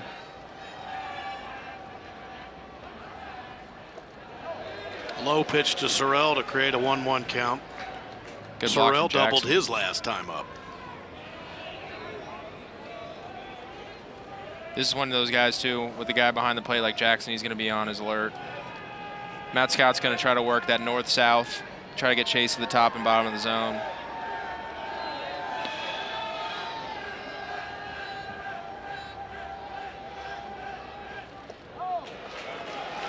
Just another great block. 88-mile-an-hour breaking ball in the dirt. That's a lot harder to block than it looks. Jackson's putting on a clinic. So much that he does for the Dogs. Power, defense. We've alluded to it. He's got some speed on the bases when he gets there, too. Sir Scout's got to be loving that profile. Yeah. And Wes Johnson. That's way up and out. So he's gone 3-1 to Sorrell after allowing the double to Grahovac.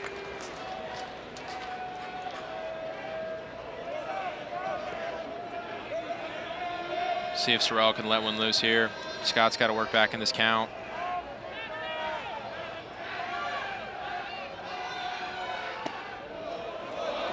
So now full.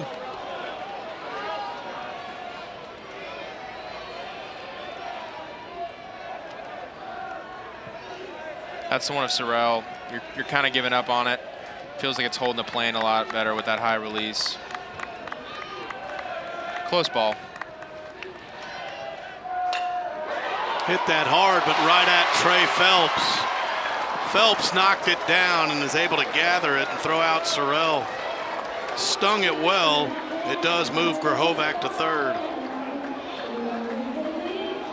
It's one of those at-bats you come back in the dugout and you're not going to be too frustrated. I mean, this is a great swing. With 2 strikes, you hit a ball 104 right at the second baseman. There's not a lot you can do. Good job by Phelps to stay under control and make that play. Sorrell gets him over. Georgia defense is back. Something in play should score him. Chris Akopian swing and a miss. Hakopian did strike out swinging his last time up. We talked about the rarity of the swing and miss from Hakopian, but there's a few of them here today.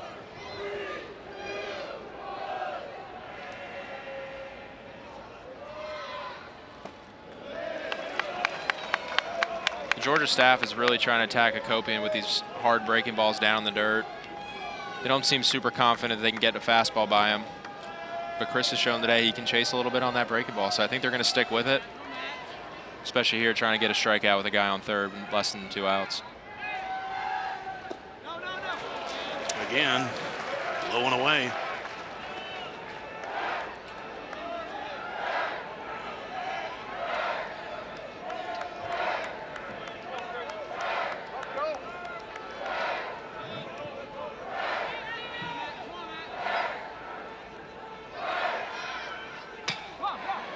Chopped. Yeah, that'll get a run home. They'll throw out Hakopian. Grahovac scores. A&M within 4-2. Some good team offense there, Will. Hakopian's not going to be extremely thrilled with the fact that he didn't get a hit, but he got the job done, and that's a team guy right there.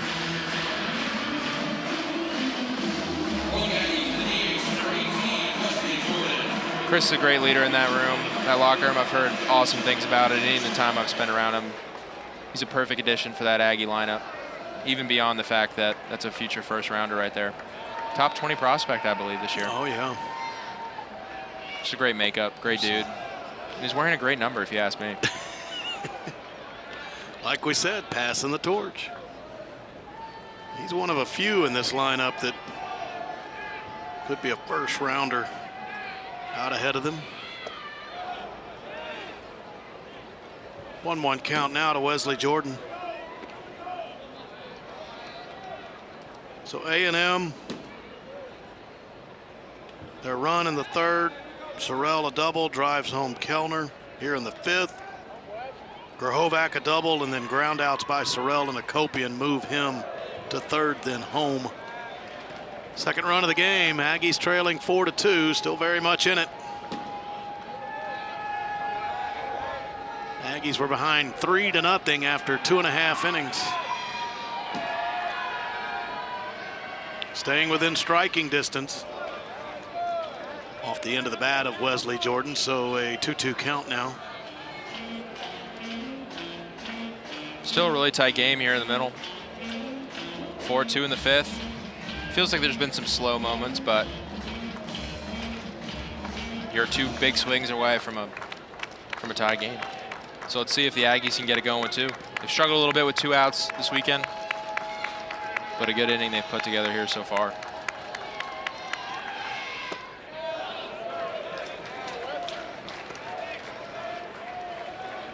I feel like you're really seeing a 50-50 match in the breaking ball fastball ratio from both these Georgia pitchers today.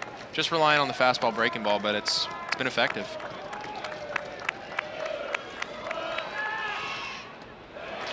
He walked him.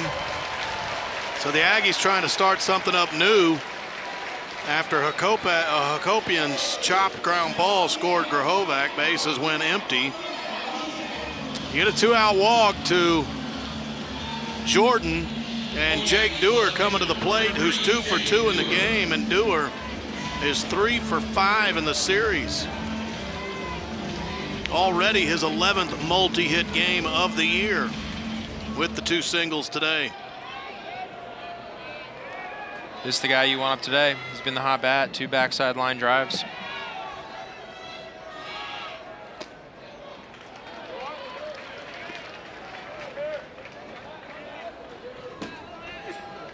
So 1-0 with a pitch away.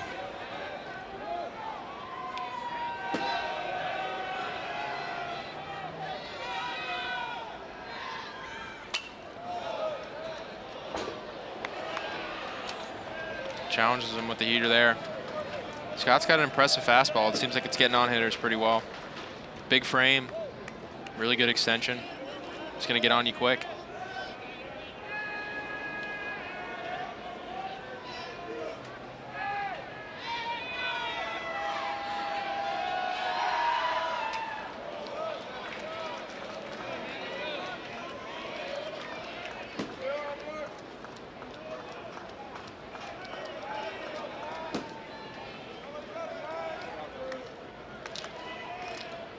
Dewar hit safely in 30 of 34 games at Florida Atlantic last year. And then injury cut his season short. At the time, he had a .429 average. He's come to A&M, and he's kept on hitting. Stayed alive there. Look out in the Aggie dugout. That's what I've been most impressed with Jake so far. I mean, even right there, just fights one off, not trying to do too much. Fastball way, spoil it, go the other way with it. He's not out in front, he's under control. Slow heartbeat at the plate. And that's all you're looking for as a hitter. I mean, it's so much easier said than done, but so far, wearing the maroon and white, he's been super consistent on being that hit tool guy. Hit pretty hard on the ground, but right at Trey Phelps. He'll flip to Colby Branch to end the inning. The force out at second base. The Aggies get one. And it's 4-2 Georgia after 5.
The power surge in Athens starting in 2024.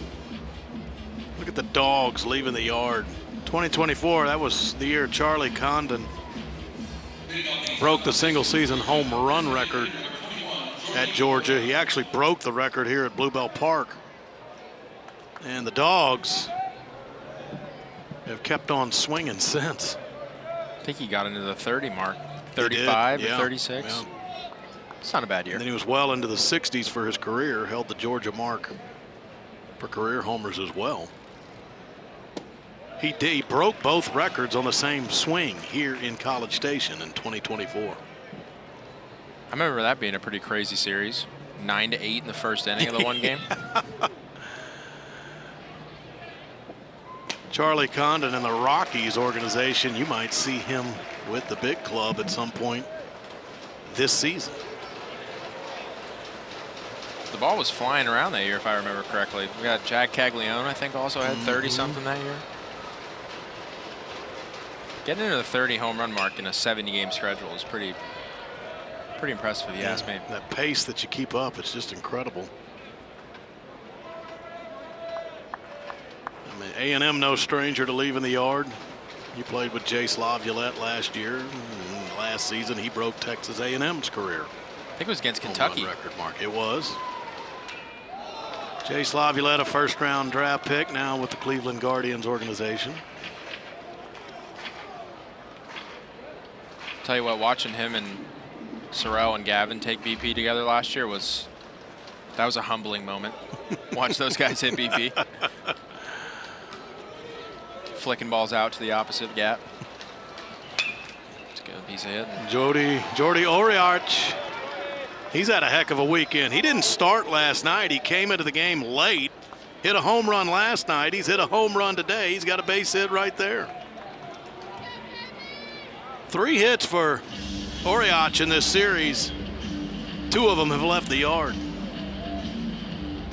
Gotta imagine he'll be in the lineup again tomorrow. Yeah, he's earned it, hasn't he? Absolutely. 2 homers. Good, great single up the middle there.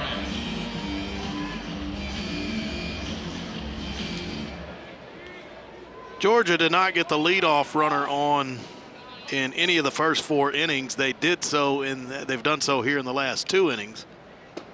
Led off with a double in the 5th by Daniel Jackson, but he was stranded on third base.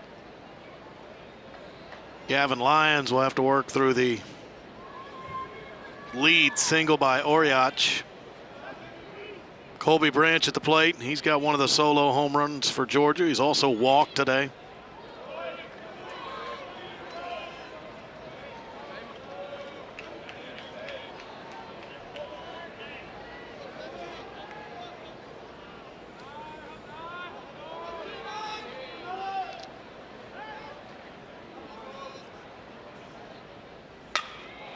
Branch lifted that to left. That is deep, and he's gone yard for the 2nd time today.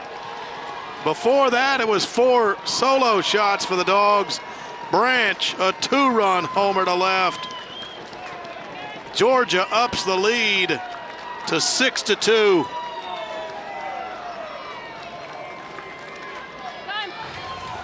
Looks like we got another hanging breaking ball here.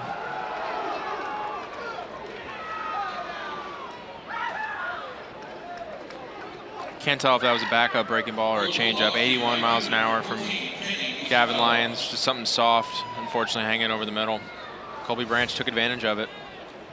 2 for 2 with a walk and 2 homers. That's a day. That's a day. This Georgia team continues to take advantage of the A&M mistakes of the breaking balls over the middle of the plate.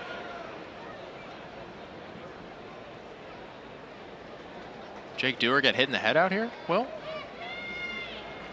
It was a ball. I wonder if the Aggies threw the ball back. That's my thought. Fans threw the ball back into the field of play. And the trainer went out to check on Jake Dewar in left field. Not sure if when the ball was thrown back, if it hit Jake Dewar.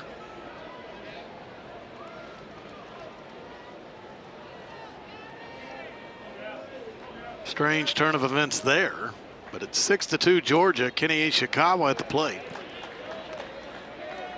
Ishikawa 0 for 2. He was the first man to face Gavin Lyons today. Struck out looking against him, so everybody now gets their second look at Lyons in the Georgia lineup.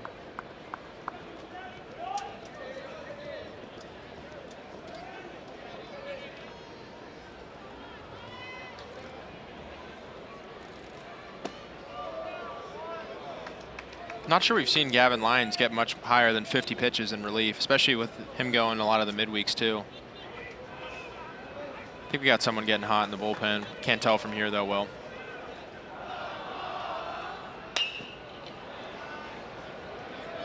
Terrence Keel in right field waiting on that. Aggie look at the bullpen. So we got Hunter Vincent in there. The lefty. Big lefty.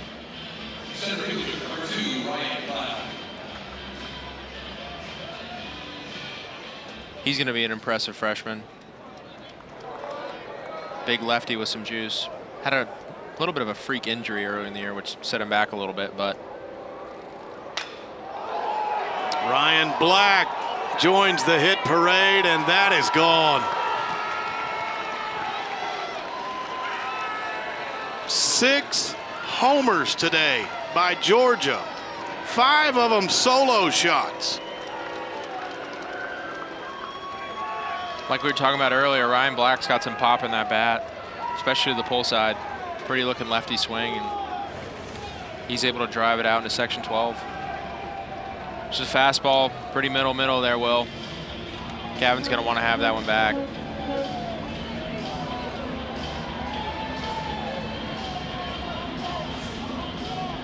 That was Black's 6th home run of the year. A&M will go to the bullpen. That's it for Gavin Lyons.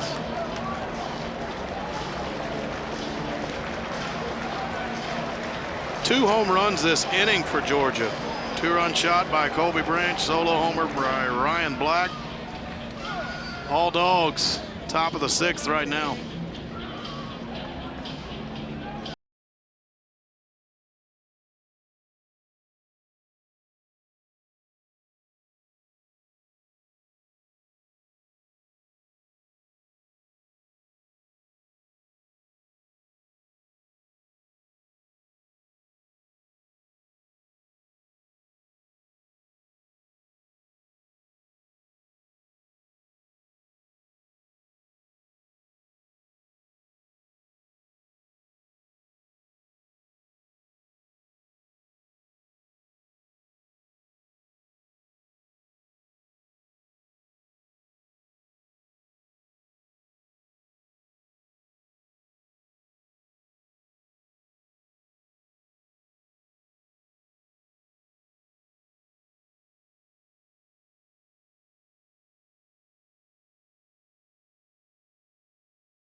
Georgia, the power surge continues. They're leaving the yard here at Bluebell Park. Colby Branch, 2-run homer this inning. It's one of 6 homers by Georgia. 5 of the homers are solo shots.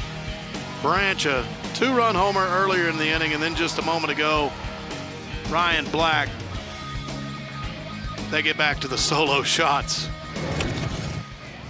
A&M is going to the pen. Hunter Vincent, the Prosper product.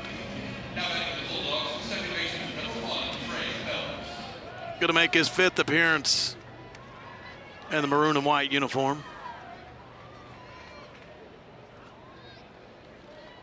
Hunter Vincent's shown some juice out of that arm. Saw him up to 97 in the preseason when I came to a game, so he's got some juice in there. But you know, he had a little injury at the beginning of the year, so kind of had to re-ramp up. He's got a ton of upside as a freshman left-handed pitcher. Big dude.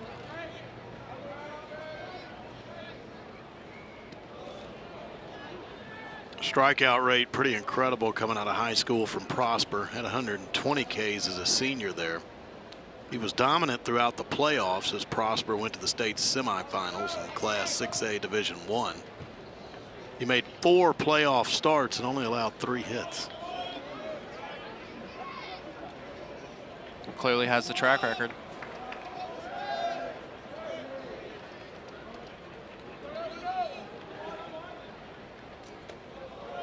Trey Phelps has had a season, and it certainly hadn't slowed here in College Station. 4 hits this weekend. Homered back in the 3rd inning. Georgia now 78 home runs on the year. 9 homers this weekend in College Station. Safe to say they kept their streak alive of home runs. Yeah. They've homered in every game this year.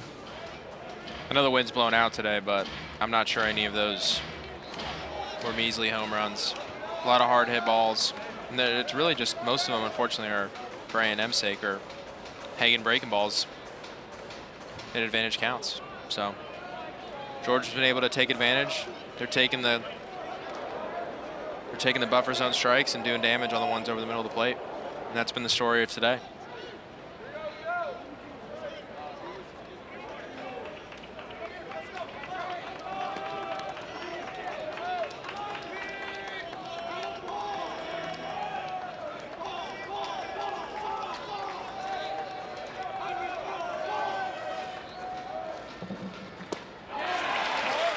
Great breaking ball there. It's the first time we've really seen Trey Phelps a little off balance today.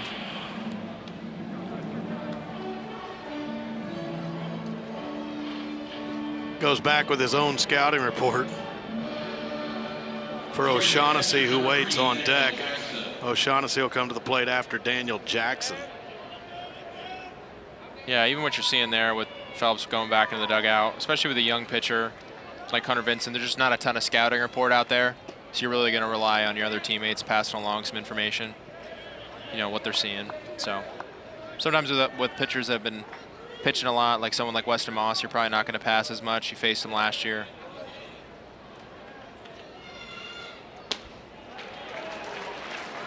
But a guy like Hunter Vincent got a few innings under his belt.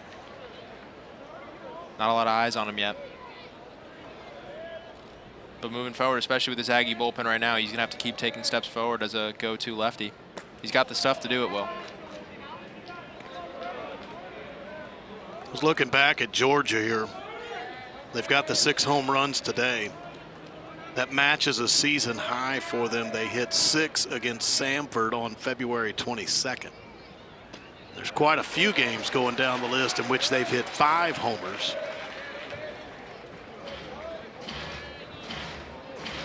But the multi-home runs, it's just incredible. I mean, there's only 3 games that Georgia's played in where they only hit 1 home run. All the rest, it's multi-home run games with this lineup. Right, and circling back, they're playing great defense. And Wes Johnson continues to he continues to put out great pitching staff. So that's his bread and butter, and he's surrounded himself with great offensive minds that clearly have an ability to produce physical hitters.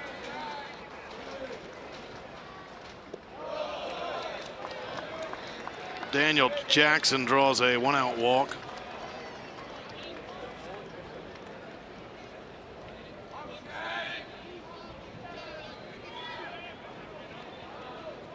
The third baseman, number 4, Michael O'Shaughnessy.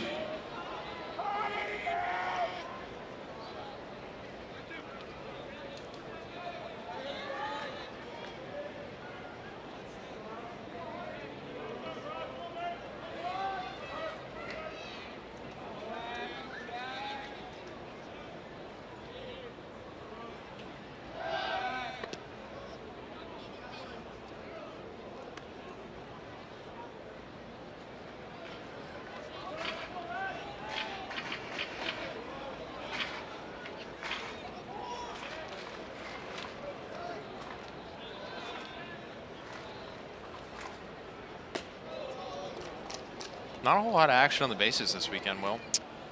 Well, you're right about that. Doesn't really fit the Georgia MO, I'd say.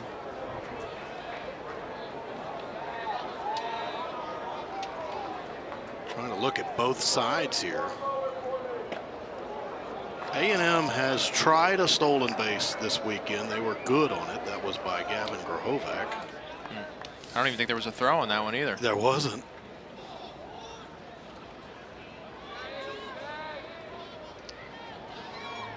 I mean, if you're hitting the ball out of the yard and the wind's favorable at Olson, you're not normally going to see as much of that. Those days where we got that north wind, though, and it's blowing in, you're going to see some more small ball. You got to manufacture runs somehow. So the Aggies are looking for something to burst open with a big inning.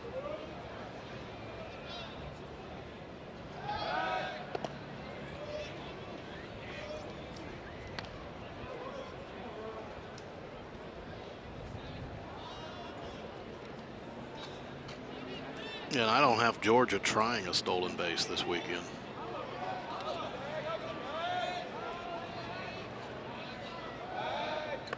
But they're leaving the yard. You don't need to worry too much about stealing bases when you got 6 home runs and you're up by 5 runs in the 6th. There's only 2 dogs that haven't hit a home run this weekend that have been in the starting lineup, Ishikawa and Hudson. We talked about Hudson, the rate he gets a hit and how many of them are home runs. Hudson, 17 hits this year, 11 homers. But Hudson doesn't have a hit this weekend. Tell you what, he's got the power for it. We saw that foul ball home run earlier. Yeah. That got out of here in a hurry. Launched one deep. O'Shaughnessy is a walk. That'll move Daniel Jackson up a base. That was a good matchup there for Hunter Vincent to really get ahead on a lefty. Tough left-on-left matchup. Now he's going to have to go against the right-hander. A little bit harder of a matchup for him. Guy that's been on the barrel. Number 22, Henry Allen.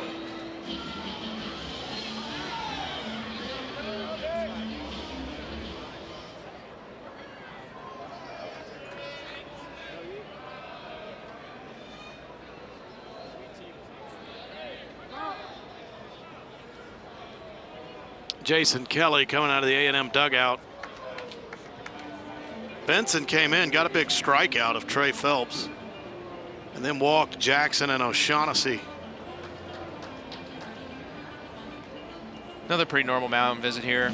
Talk with your young freshmen, settle them down a little bit, refocus them with Bear, make sure everyone's on the same page with what we want to go with this first pitch. Just see where your guys' head's at. That's what Coach Kelly's doing right here.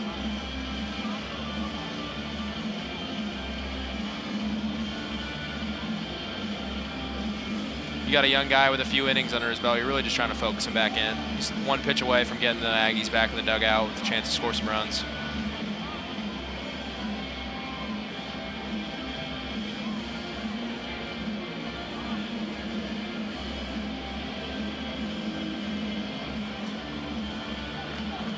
So Henry Allen steps in. His single back in the 3rd inning. He's also flown out and popped up.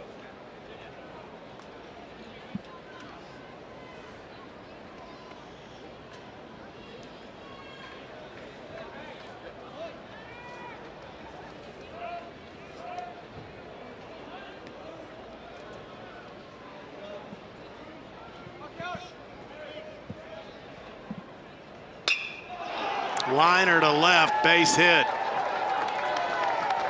Georgia will up the lead to 8-2. Allen drives in Daniel Jackson. Allen's 2 for 4 on the day. Good piece of 2 out hitting. Excuse me, was not 2 strikes, but just a good piece of hitting. The narrative continues for the Bulldogs. Home runs and 2 out hitting. They've done it all weekend so far. That's been the difference. Fastball caught a lot of plate there. 100 miles an hour on the exit there. And we might be getting a pinch hitter now for the Bulldogs. It was Brennan Hudson who was due up.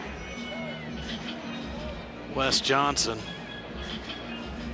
communicating the change to home plate umpire Darren Hyman.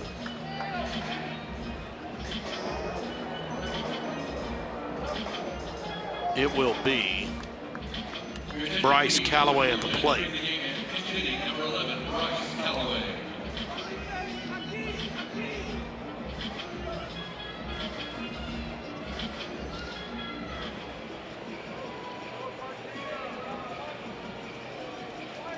You get a pinch hitter for Georgia and a new Aggie pitcher as well.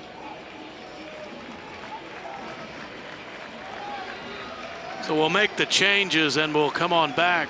There's 2 down in the 6th. Georgia 4 runs home in this inning already. They've got an 8-2 lead.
Of ESPN all in one place. Visit activate.espn.com to see if you have ESPN Unlimited as part of your TV package for no additional cost. It's all of ESPN all in one place. Sign up or activate now.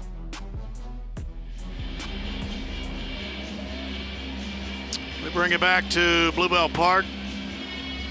Georgia's got a pinch hitter coming up, and A&M goes to the bullpen, so it's a new pitcher for the Aggies. Grant Cunningham. He came into the game last night. Through 2/3 of an inning. 27 pitches. So the Aggies will go to him again. Bryce Callaway, the pinch hitter. 15th game Callaway appears in. 7 of those are starts. He's got a .280 average and 7 home runs. Right away, swinging. And a fly out to Caden Sorrell. A couple of homers in the inning for Georgia. 6 for the game. 2-run shot for Branch. And a solo shot after that by Ryan Black. 6 homers for Georgia, 5 of them solo shots, and a big dog lead.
Georgia puts up a 4 spot in the top of 6.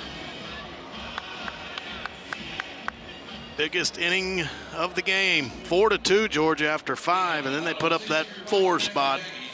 And there's plenty of distance between them and the Aggies. A&M got some work to do now as Nico Partita leads off in the bottom of the 6th. Georgia keeps Bryce Callaway in the game for Brennan Hudson at first base. Callaway just moments ago pinch hit for Hudson. Out toward third base, chop. That'll go foul before it gets to Michael O'Shaughnessy. This would be a huge half inning for the Aggies to crawl back a little bit at that 4 spot they just gave up. Momentum's a big thing in baseball. It's like it is in any sport. I think sometimes it's devalued in the sport, but on the flip side for Georgia, if you can make it a crooked number at a 4-0 spot here in the middle of the game in the 6th, heading into the 7th, you're feeling pretty good. See if Nico Partita can rotate his field a little bit. Stay to right center. He's been pulling off balls a lot today. There it is right there. Good adjustment. You can see it right there. He's really staying on that ball. I think it's one of the biggest things I've been impressed with this lineup this year is just their ability to make those adjustments when they get to 2 strikes. It feels like, even in talking with Coach early, that's been something they wanted to be a staple of this lineup, is that they were going to be a consistently hard team to strike out.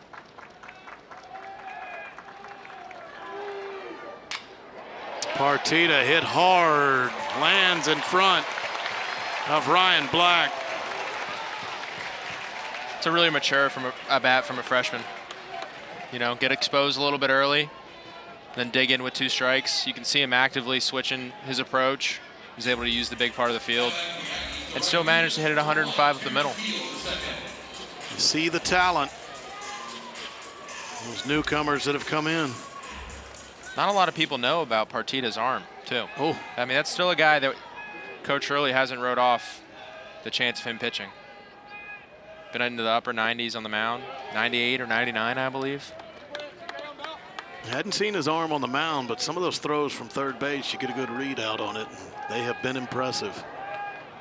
You have Terrence Keel at the plate. He walked earlier, so he keeps his streak alive. He's still reached in every Aggie game this year. He's gone down the line and right. That'll go foul. Onto the east lawn. Nico's arm and playing third base and having the chance to pitch reminds me of Werner a little bit. That guy had an arm across the field, too. Mm-hmm.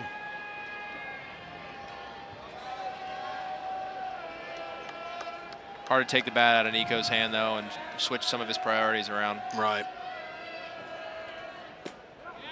1-2 now to Terrence Keel on the swing and a miss. Terrence just a little in between pitches today. Just a little late on the fastball there and also late on the breaking ball.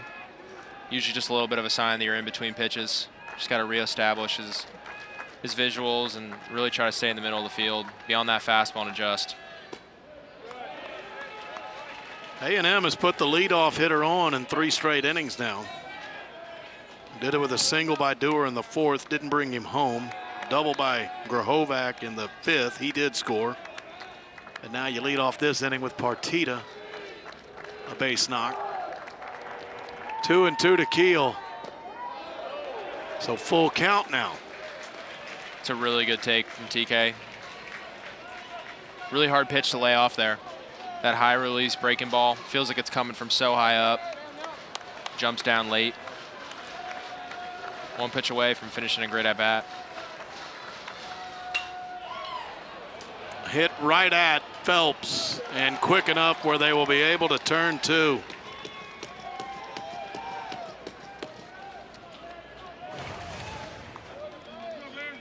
Really good technique for the middle infield here from Georgia.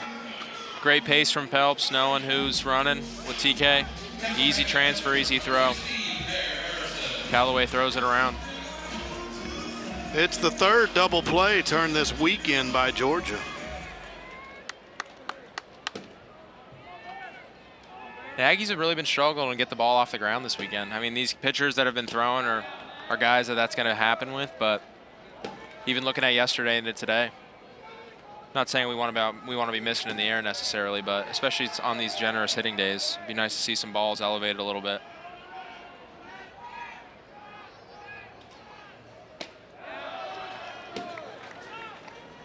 And you talk so much about Georgia's offense, the pitching they've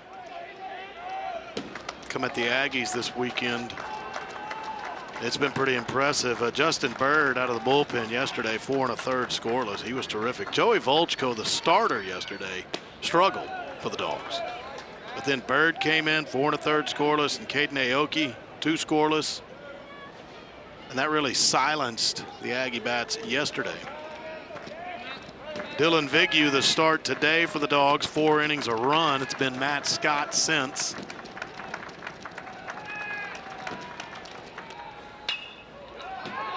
That'll be taken care of by Colby Branch. So the leadoff single is wiped out on the double play. Then you get a lofter out toward shortstop. Easy play for Branch, and that ends the 6th.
Georgia hadn't had a ton of success in College Station since the Aggies joined the SEC. They've got an 8-2 lead after a 9-4 win last night. They're closing in on a series win.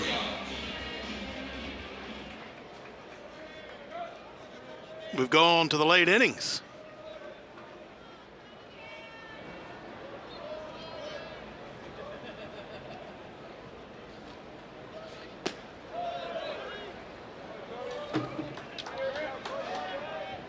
It's Jordy Oriach at the plate. See if he can keep that hot weekend going. He's been on the barrel for sure.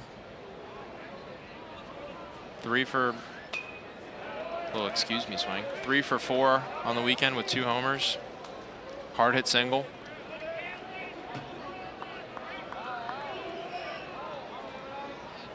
Georgia with the win last night, 3-10 all time in College Station.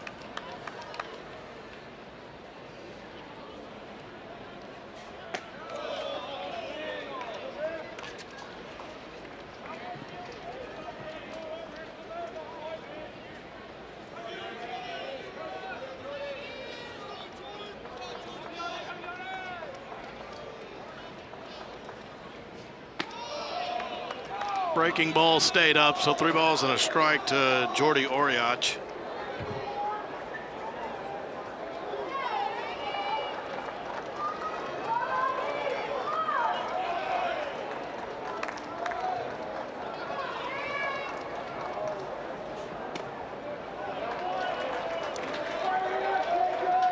Grant Cunningham pumps him a strike.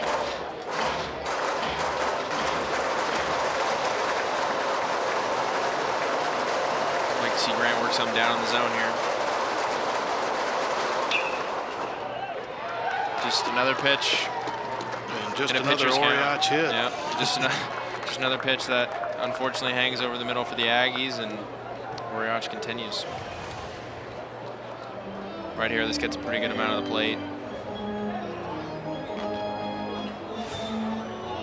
Sometimes you just have that weekend, you put it in play, and you can't miss.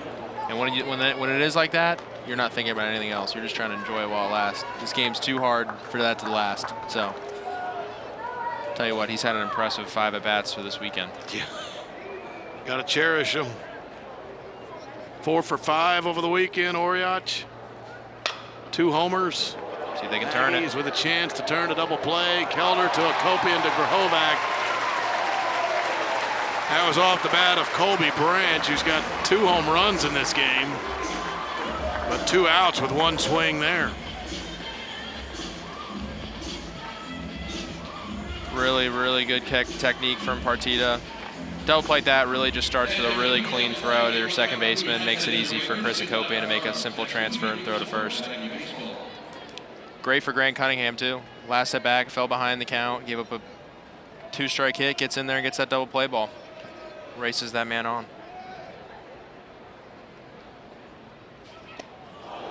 Inside pitch, that'll hit Kenny Ishikawa.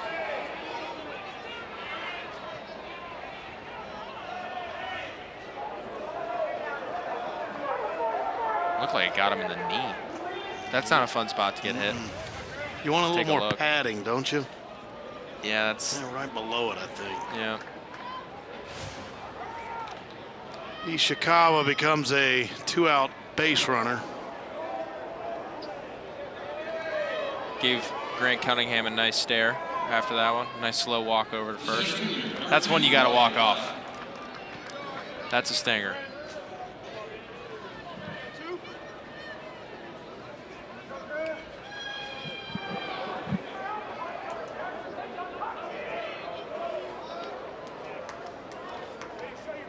Ryan Black, last time up.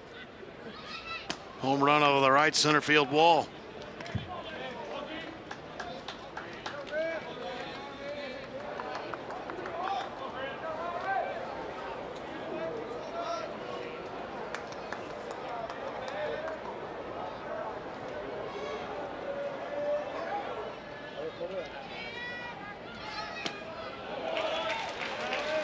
Went up. And a swing and a miss by Ryan Black. Yeah, good pitch from Cunningham here.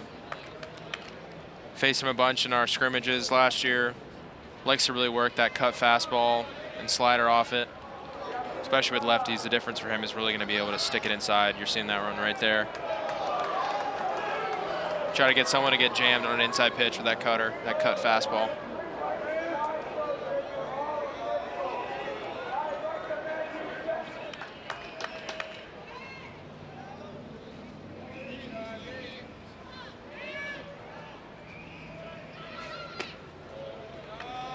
There's 2 SEC series that are closing out today. 2 of them that started on Thursday night. Ole Miss and Kentucky split the first 2 games in Oxford. And they are tight late in Oxford today. That's a walk to Ryan Black on a pitch outside. 9-8, Ole Miss leads late, 8th inning. So the series is tied, and only 1 run separates the Rebels and Wildcats in the finale. And then in Baton Rouge, it's 3-1 LSU in the 8th inning. LSU and Oklahoma. They split the first 2 games of their series. Sooners and Tigers deciding that one today in a close game late. That's the SEC. Not a lot of easy weekends. We were talking to Wes Johnson before the game, and he recognized it too. I mean, it just comes down to some of the small things. So little separates 2 SEC teams at any given weekend. I even look back on this game, and when it was 1-0 and that pass ball hits the brick, bounce back, pitcher gets out of it. Big U gets that little confidence boost, and the Aggies get the reverse of that. And you can look back on a moment like that where, what if that game's tied 1-1? There's a little bit of a different mindset. And obviously that's early in the game, but that's baseball. There's those little momentum shifts, and if you're the Aggies, you hope that some of that bad luck comes back around with a new opportunity. I really think about the Aggies' opening weekend series in SEC play. 2 one-run losses to Oklahoma. A&M wasn't all that far away from actually sweeping that series on the road against OU. Against the top 10 team. Heading to the 7th inning stretch in College Station.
About to close out the 7th inning stretch, and Georgia's looking to close this one out.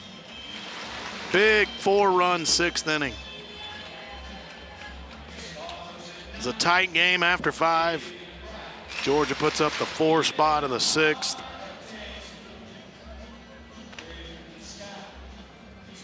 Six home runs today by the Dogs, gives them 78 on the year.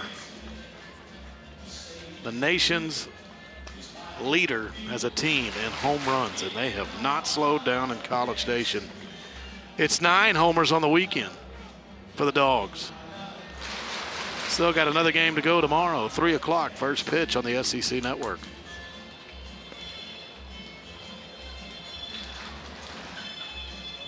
Yeah, you still got 9 outs to play with. We're not going to jump ahead too quick here. You got Boston Kellner coming to the plate to lead off the bottom of the 7th.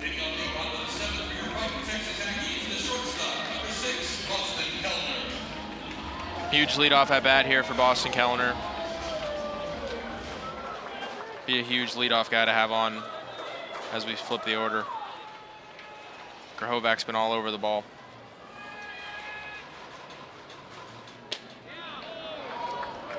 Kellner's been hit by a pitch and struck out.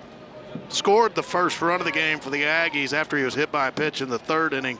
Caden Sorrell doubled to bring him home from first base.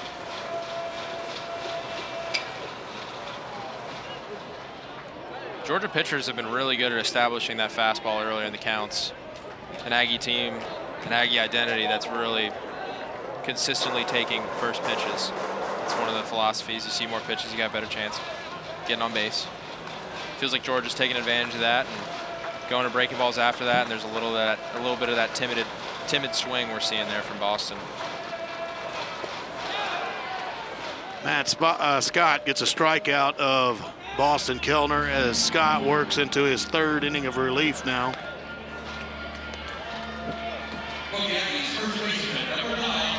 Just buried that breaking ball.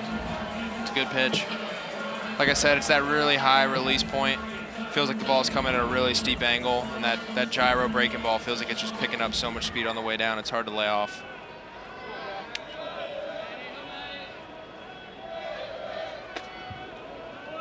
Grahovac smashed a double off that gyro pitch earlier. We'll see how Wes Johnson calls it for him here.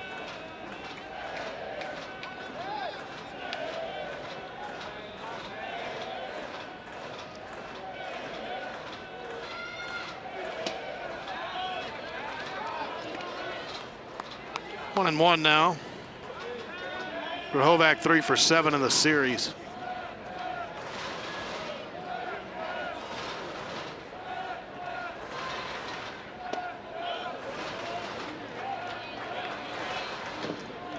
Still feels like that 50-50 pitch mix has stayed consistent for the Georgia staff today against the Aggies. Aggies just been a little in between. And credit to the Georgia pitching staff for pounding the strike zone. I think the big difference today, even too, with Georgia and their pitching staff is that ability to get to 2 strikes and have that put away pitch and get that chase. And on the flip side, it just doesn't seem like that's happening for the Aggies. And credit to Georgia, it's playing a complete game of baseball today. Yeah, Georgia hard to go down with 2 strikes, and then they actually have come up with some big swings with 2 strikes. Yep.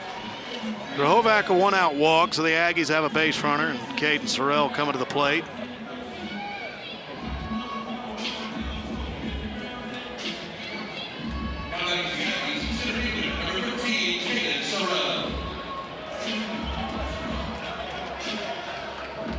A&M went through a stretch there in the 2nd through the 4th inning. They did get a run in the 3rd, but the 2nd through the 4th, those 3 innings, the Aggies left a total of 5 on and 4 in scoring position. And when you look back, hindsight's always 20/20. But if you could have come up with a swing or 2 there, probably would have changed the complexion of this one late. Still got time to come back, but that was a situation for 3 straight innings. Had some shots at it. That was also in one of those innings is what you were alluding to. A&M could have had a run on a wild pitch, but a bounce back from the concrete behind home plate did not allow that, so a bad break there. That and some of those 3-2 swing and miss in the dirt, those are going to hurt you. It also seems like right now, Coach Hurley's got them take until they get a strike, try to get the pitch count up. Just from being around him and his style, I can kind of see that's what he's putting towards it right now, and that's just to see more pitches. You see more pitches, you got a better chance at getting that A swing off. The last thing you need right now for the Aggies is a early ground ball double play.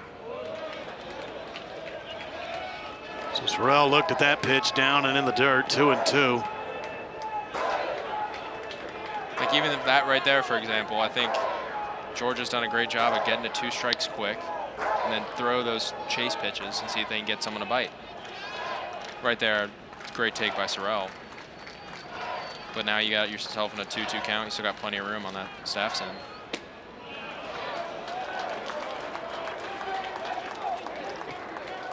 Full now to Sorrell.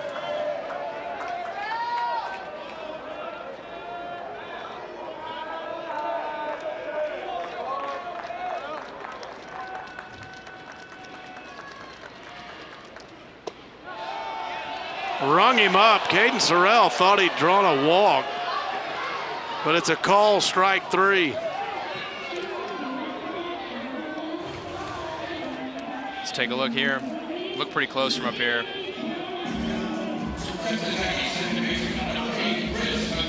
It's pretty close.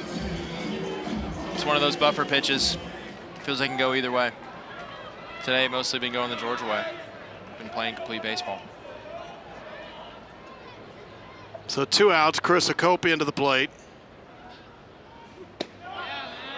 Hakopian 0 for 3, but his last time up, he chopped a ground ball with Gavin Grahovac at third base, and it brought Grahovac home. So Hakopian an RBI in this one.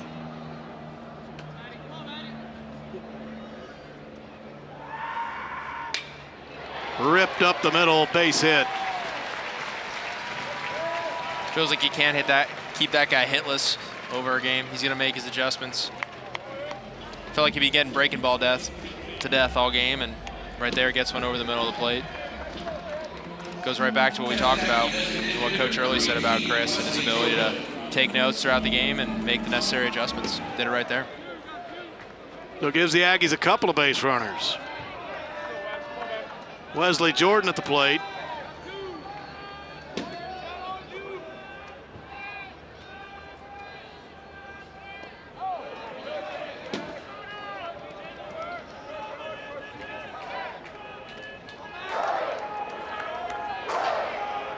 I know we're trying to keep this offense patient, but a guy like this with this kind of pop, I feel like you got to let this guy hit in a fastball count. 1-0 after a breaking ball in the dirt. See if Wesley can get his A swing off here on a fastball.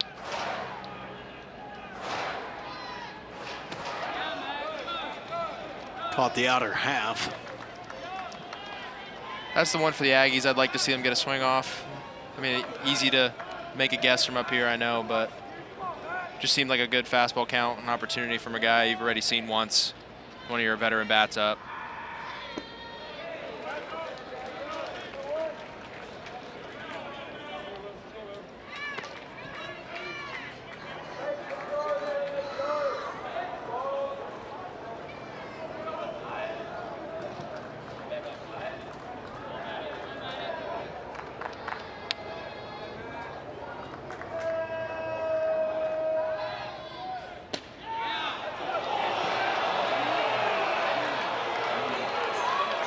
Groans from the Bluebell Park crowd on that strike call to Wesley Jordan.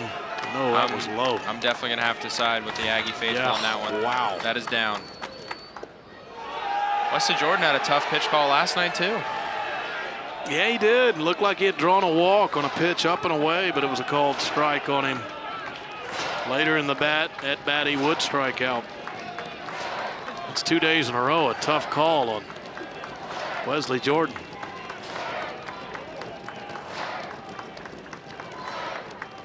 Hard cut and a swing and a miss.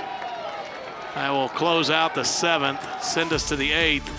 It's still Georgia 8 and A&M 2 here in College Station.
Daniel Jackson went opposite field to go get his 15th home run of the year back in the 3rd inning.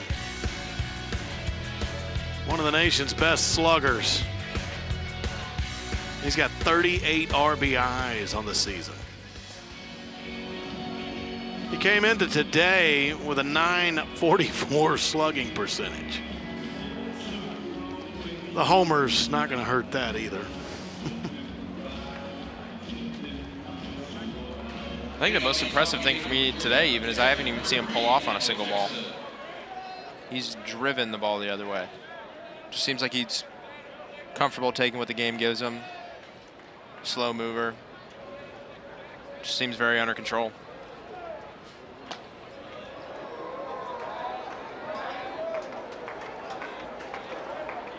I feel like he kind of went under the radar last year. I know he had a home run against us, but they had some other sluggers that feel like they overshadowed him a little bit last year. But he's proven this year that he's one of their leaders and one of the nation's best, like you said, Will. Yeah, he's the guy. There's a lot of power on this Georgia roster, but he seems to be the catalyst. That's the guy if you're the opponent, you're penciling that guy. You're circling him. Don't let this guy beat me. That's one of those that goes down as easier said than done, right? That's for sure. Even early in the game, you think you get him to miss a little bit. He flicks it off the short wall and right. Just a strong physical player, stays on the baseball. Grant Cunningham got him a little uncomfortable there. Let's see what he follows up with.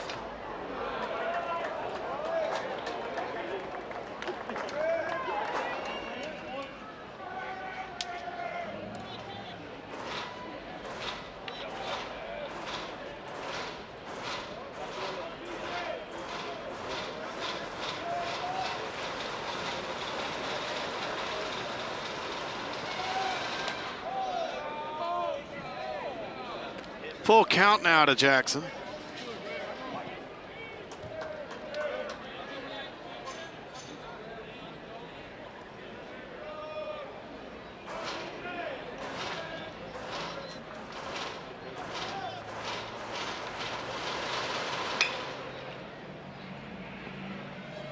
Hakopian will throw out Jackson. One down in the top of the 8th.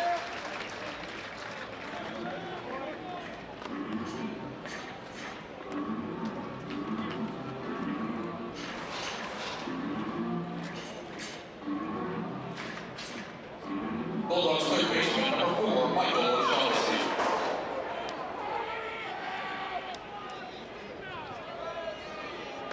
Here's O'Shaughnessy.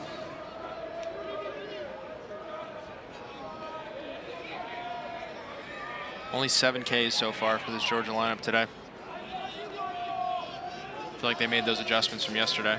Still got the win yesterday, but you're trying to nitpick at times. Like, no such thing as a perfect win. I know Wes Johnson was talking about that last night. You know, we had 15 hits, but 15 strikeouts. That's just kind of how this league goes. And it seems like the staff on the hitting front was able to make the adjustments. I mean, they're still driving the ball out of the yard today and then limiting their chase like crazy today.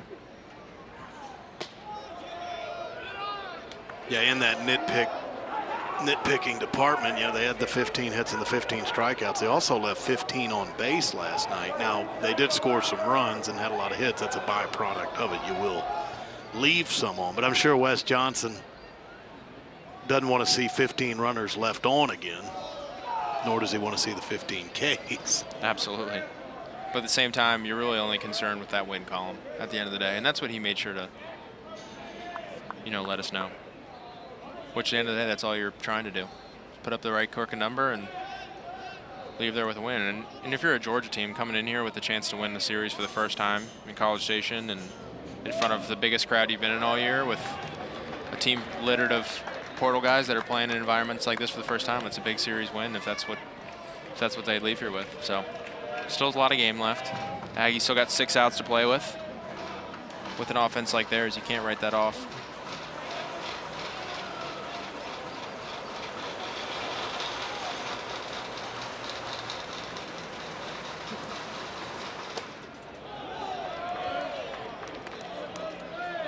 Three-2 now to O'Shaughnessy.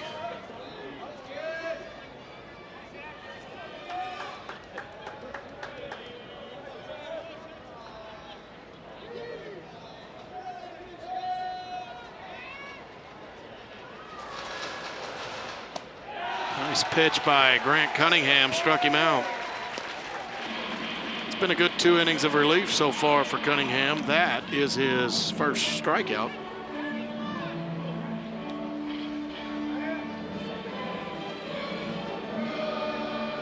For Georgia, left fielder number 22, Henry Allen. Yeah, Cunningham's done a good job. Seems like he's coming in, especially this inning. It's been a very calm inning. Seems like he slowed down that pace. Seemed like we were, not we, but the Aggies were giving up. Felt like a home run every other inning or so. Yeah, that's that Limited power to pace six- that Georgia's on, yeah. Limited to solo shots, at least. 6 solo shots, is that what we said it was? 6 of the 7 home runs. 6 of the 7. My apologies, 5 of the 6. 6 home runs today for Georgia, 5 are solo shots.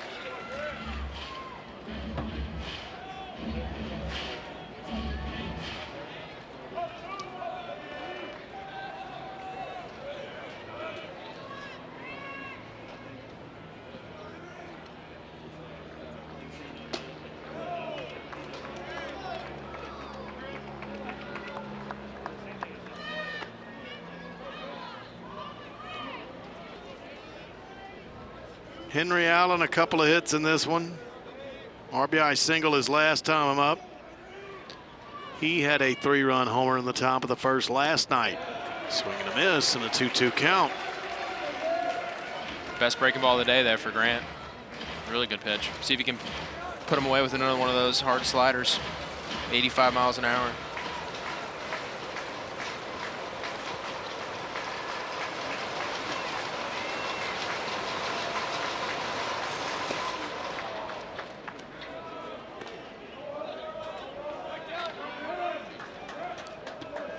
Good adjustment there from Henry Allen to refocus a little bit.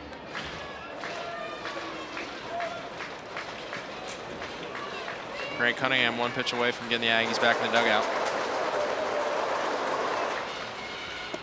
And he does. He got it. Breaking ball. Back-to-back strikeouts. He got O'Shaughnessy and Allen. Got them both swinging. Great sequence there from Grant Cunningham. Went with the harder breaking balls early and finished him off with a big one.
Georgia's playing long ball again. And they're up on the Aggies 8-2 here in College Station. Georgia trying to claim the series here today after their 9-4 win last night. Solo shots, 5 solo home runs for Georgia in this one. But you look at the Aggies, and perhaps the key statistic, Wyatt, is the 0 for 9 with runners in scoring position. Yeah, that's the difference. And really, even looking at this picture, you can see the difference today is really just that big home run ball early in each inning. Georgia hasn't had to do a lot of team offense when they run the ball out of the yard. Right. You know, and give them credit for it. Jake Dewar has a couple of hits for A&M.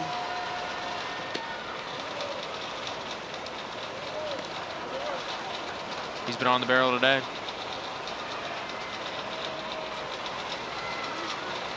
feel like a rare guy in college baseball right now. You're not seeing almost any shift from him. Just goes to show how well he used the whole field.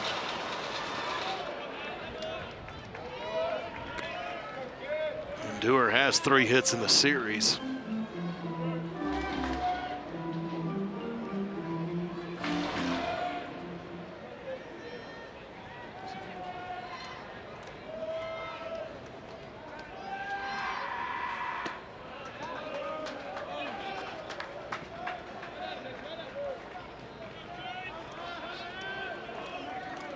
Rare changeup from Scott there.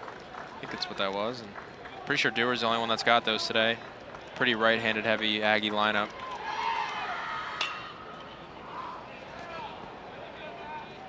Chopper at second. Trey Phelps will throw out Dewar.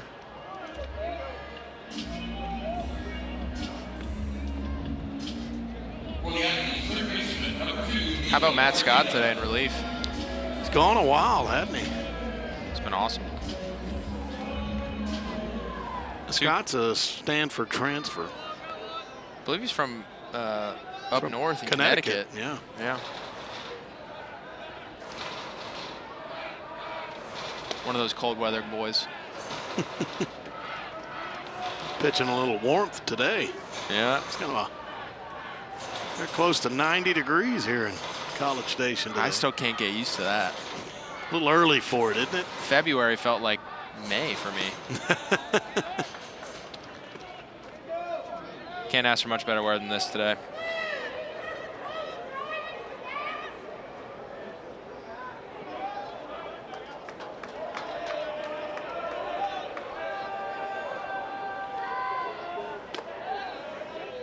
Nico had a great at-bat off from last at-bat. Ended up with a base hit.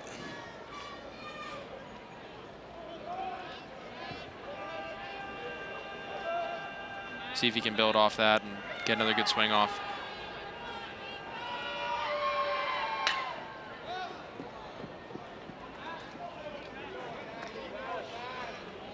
Scott's velo hasn't fallen off even a little bit either. That fastball still sitting at 95 and those breaking balls still sitting at 88. You can tell he's got that starter profile to him. Similar to Gavin Lyons, seems like they've both been used in both roles. Yeah, Scott's made a couple of starts already this year.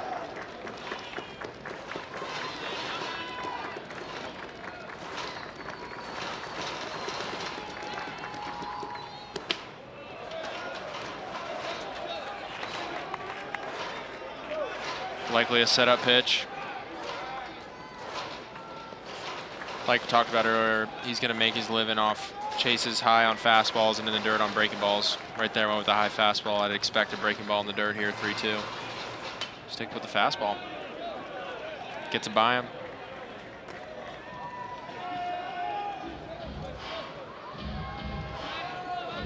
Ole Miss with a late rally ended up beating Kentucky 12-9 today. So the first series complete in the SEC this weekend goes to the Rebels. Ole Miss beat Kentucky Friday. Kentucky came back and beat Ole Miss yesterday.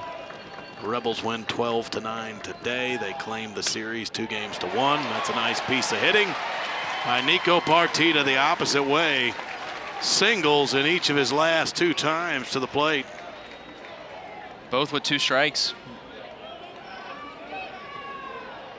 Can't say enough about how impressed I am with his ability to make those adjustments late at bats in SEC play. Only his second weekend of it. Yeah.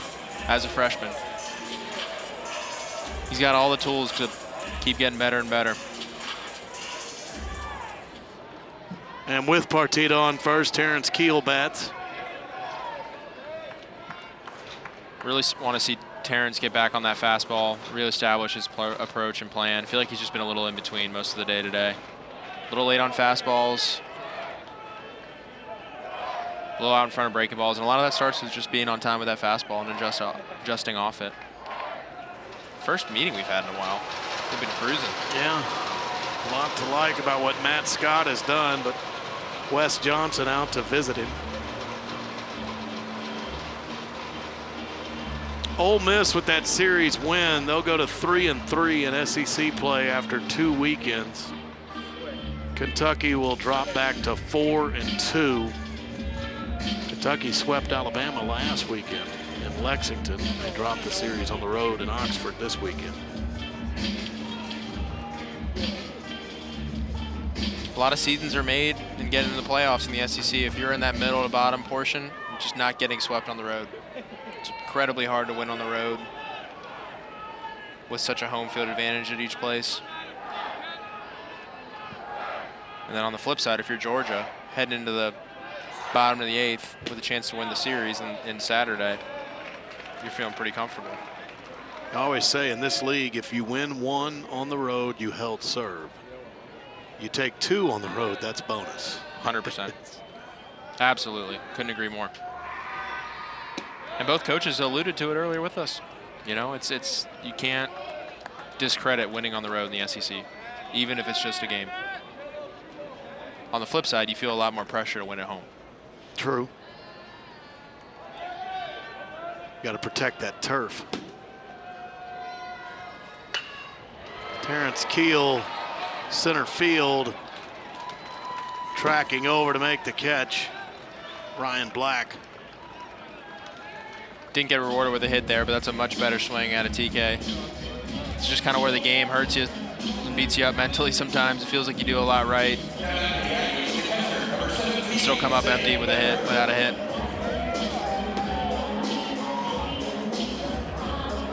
Zane Becker's now in the game as the Aggie catcher. And he will hit for the first time. He's come in for Bear Harrison. Arkansas transfer.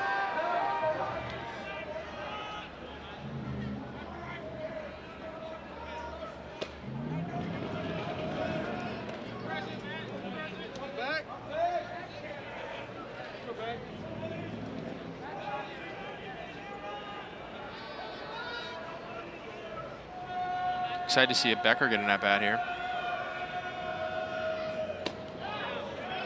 11 at-bats this year, but a lot of resounding praise around the Aggie clubhouse with this guy.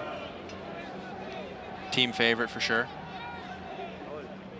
Told you he spent that freshman season at Arkansas. He hit .258 in 20 games for the Razorbacks.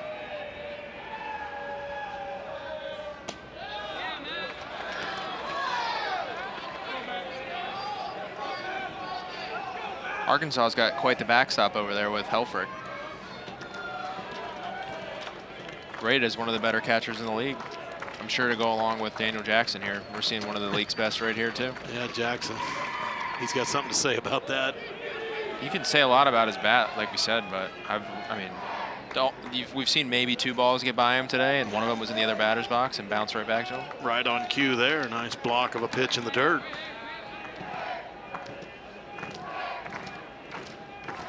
Again, this is a tough pitcher to block too. With that release height he's throwing from, how hard he's spiking those breaking balls, trying to get a swing and miss. You got to do a lot right behind the plate to keep that ball in front of you. Becker tried to go the other way. 95, 96 on the board there. I mean, he's holding his velo incredibly well. It's that warm weather treating him right. Yeah, Scott came in to start the 5th inning after 4 innings from the starter, Dylan Vignew.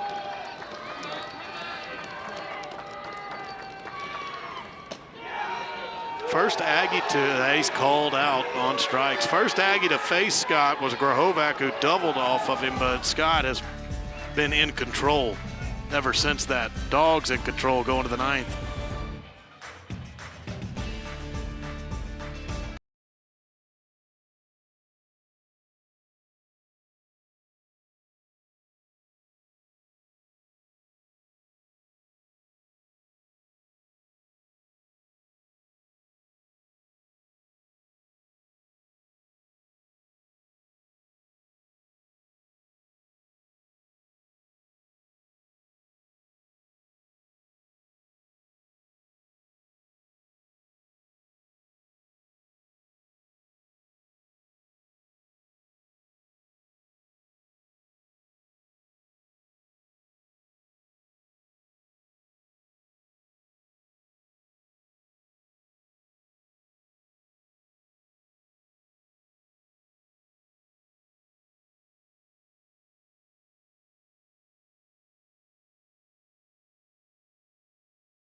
Georgia.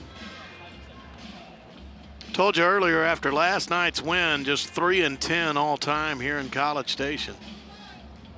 But they're 3 outs away from taking the series. Grant Cunningham still out here. Had a great 8th inning. See if he can carry that momentum into the 9th and get the bats going in the bottom. For Cunningham, it's been a very solid 2 1/3 innings of relief.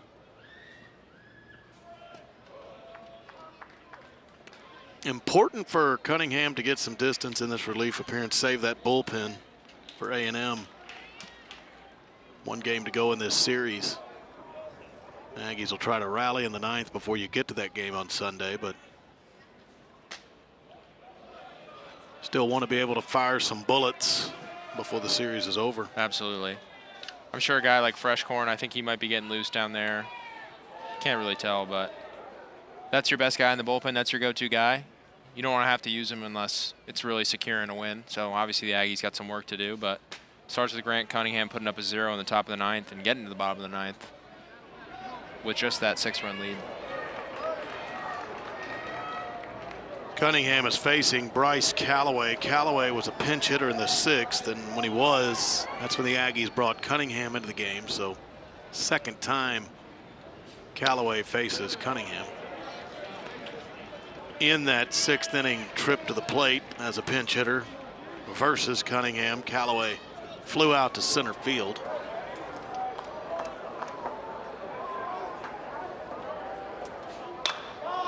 Opposite field, right field here. Terrence Keel backing up right in front of the wall. He'll make the catch. Good swing from Callaway there. Can't be mad about that.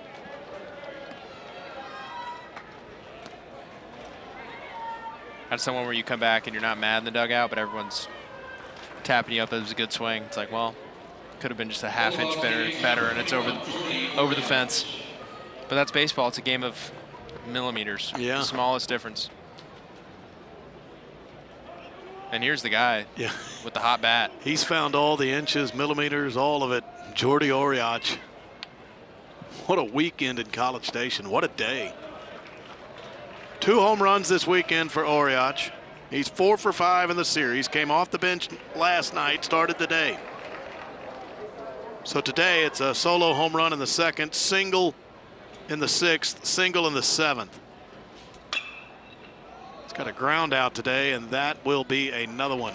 Fair territory and an easy play for Gavin Grahovac as he steps on first base. Seems like the only at-bat so far. The Aggies have been able to keep that guy off the barrel. But still a heck of a day at the plate. Another guy that's having an outstanding day. Colby Branch, 2 homers. Last at bat, a frozen rope off the left field netting. Got out of here in a hurry. Solo shot in the 4th, and that was a 2-run shot, the one to left field. 8-11-0 for Georgia. The runs, hits, and errors today. 2-7-0 for A&M.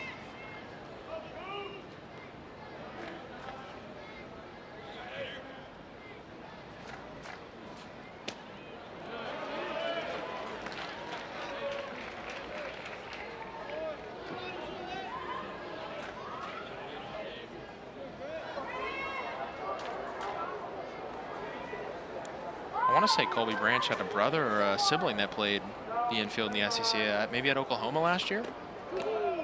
Could be wrong.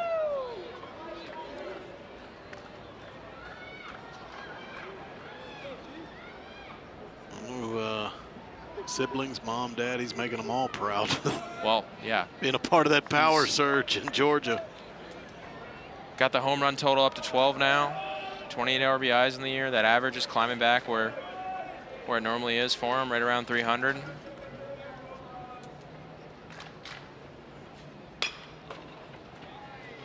Chopped at Partita. There's some of that arm we were talking about.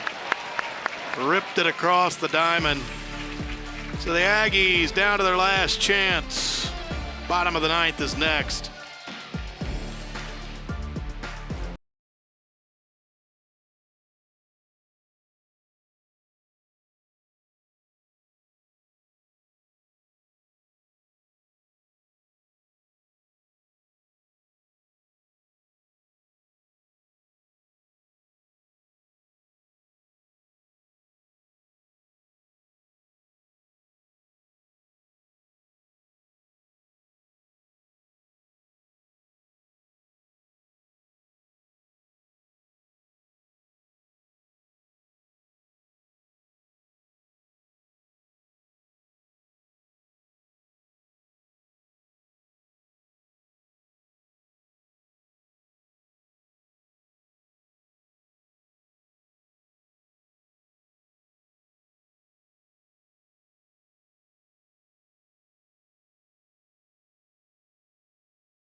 Jace Laviolette.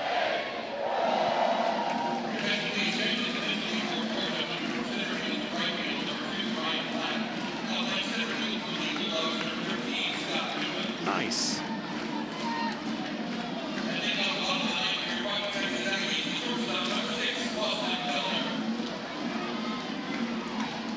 See if the Aggies can put up a 6-spot, tie this game up. Matt Scott still out there, pumping strikes.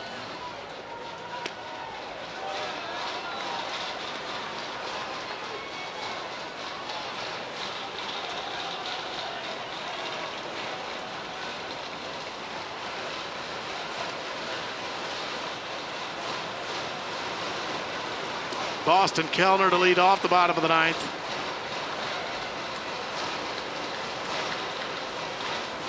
Scott trying to finish for the Dogs.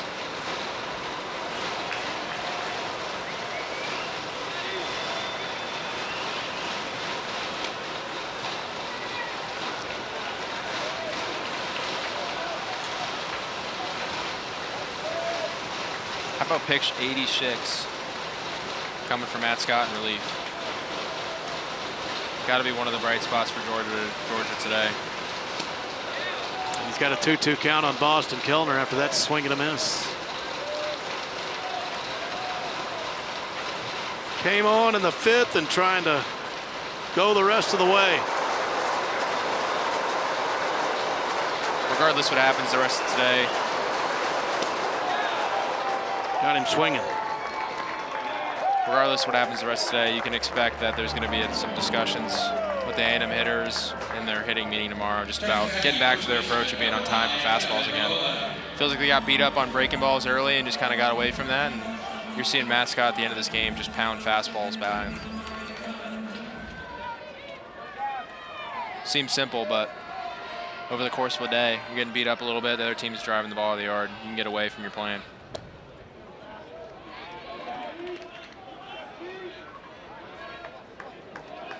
Looks we got Blake Binder up with a bat in his hand down there too. A&M's throwing out their big hitters, trying to put some runs up here late.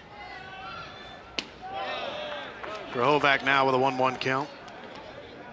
Speaking of big hitters, one of your former teammates got some news on him. Jace Laviolette. Yeah, I saw he just hit his first Cactus League homer today. In the Guardians organization. I'm sure it won't be his last homer. Yeah, he may have a few to come. Talked to him recently, said he was doing well and excited to be playing again after that hand injury kind of lingered from LSU last year. So yeah, the SEC tournament. Sky to right. Georgia going to have to communicate here, and taking over and making the catch is Ryan Black, who's moved over to right field.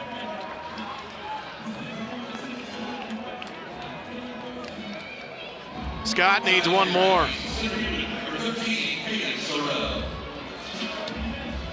Really impressed with his ability to finish this game out if he can get it done. Georgia had that bullpen working, ready to go for the last 2 or so innings, and Scott just continues to be impressive. Oklahoma and LSU, they've reached the bottom of the 9th just like we have here. Oklahoma just put up 3 in the 8th, and Oklahoma has a 4-3 lead over LSU in the bottom of the 9th. Caden Sorrell got another double. That's down the right field line.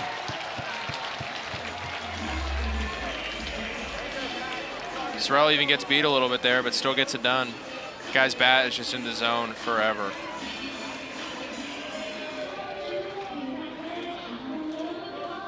Pushes the needle forward for the Aggies, get another at bat.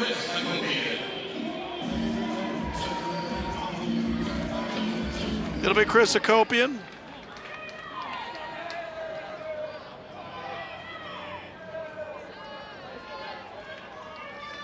We're creeping to that time where that shadow is a pain in the butt. I'll tell you that. When the whole game depends on your visuals and how well you can see, that shadow is always fun. I hear hitters don't like it a whole lot once that shadow gets out there far enough to where the pitcher is in the light and you as a hitter in the shadows. Yep, like I said, when your whole game plan is how well can I see a baseball coming at me at 98 miles an hour or 95 miles an hour, The littlest things like the shadow can add up. A big part of it's that 6 p.m. start. That's when it's about at its worst.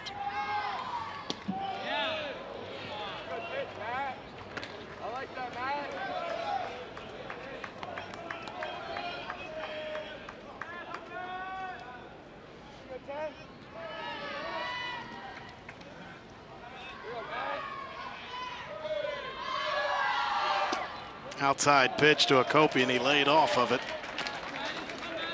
2 balls and a strike. Chris may have seen a max of 4 fastballs today in his 4 at-bats, 5 at-bats. They're really attacking him with these hard breaking balls. There's one right there, right on cue. Missed away.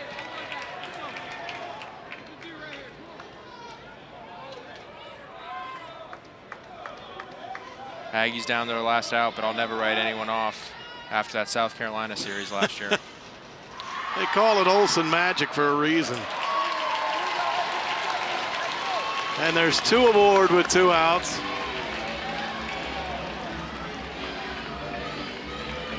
Tell you what, Blake Binderup's made the most of his at-bats this year. You aren't kidding.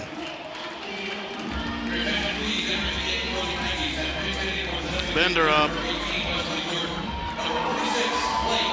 This will be the 9th game Binderup appears in. 4 of those are starts. He's 9 for 20 this year. 5 of the hits are for extra bases. 4 are home runs.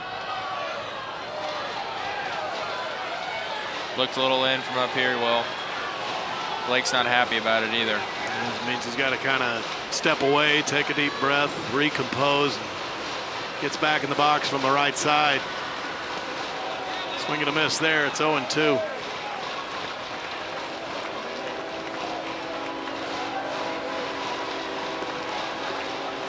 One of the hardest things to do in baseball, pinch hit. Been sitting there watching, see if he can push the needle forward. Swing and a miss, that'll end the game. Scott closes it out for the Bulldogs, and Georgia will claim the series. They win at 8-2 on this Saturday afternoon.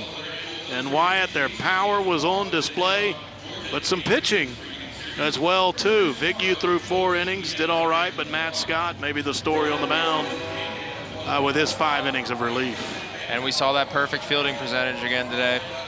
A little blunder yesterday, but Georgia bounces back and cleans it up, and I don't think they really missed on anything today. Well, the Dogs win it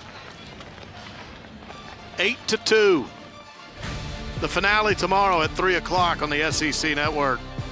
Our producer was Bree Falcone. Our director was Thomas Burns. Thanks to the staff at 12th Man Productions on the A&M campus for bringing you this one today.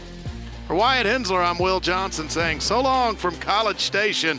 Georgia wins it, and they claim the series in the process.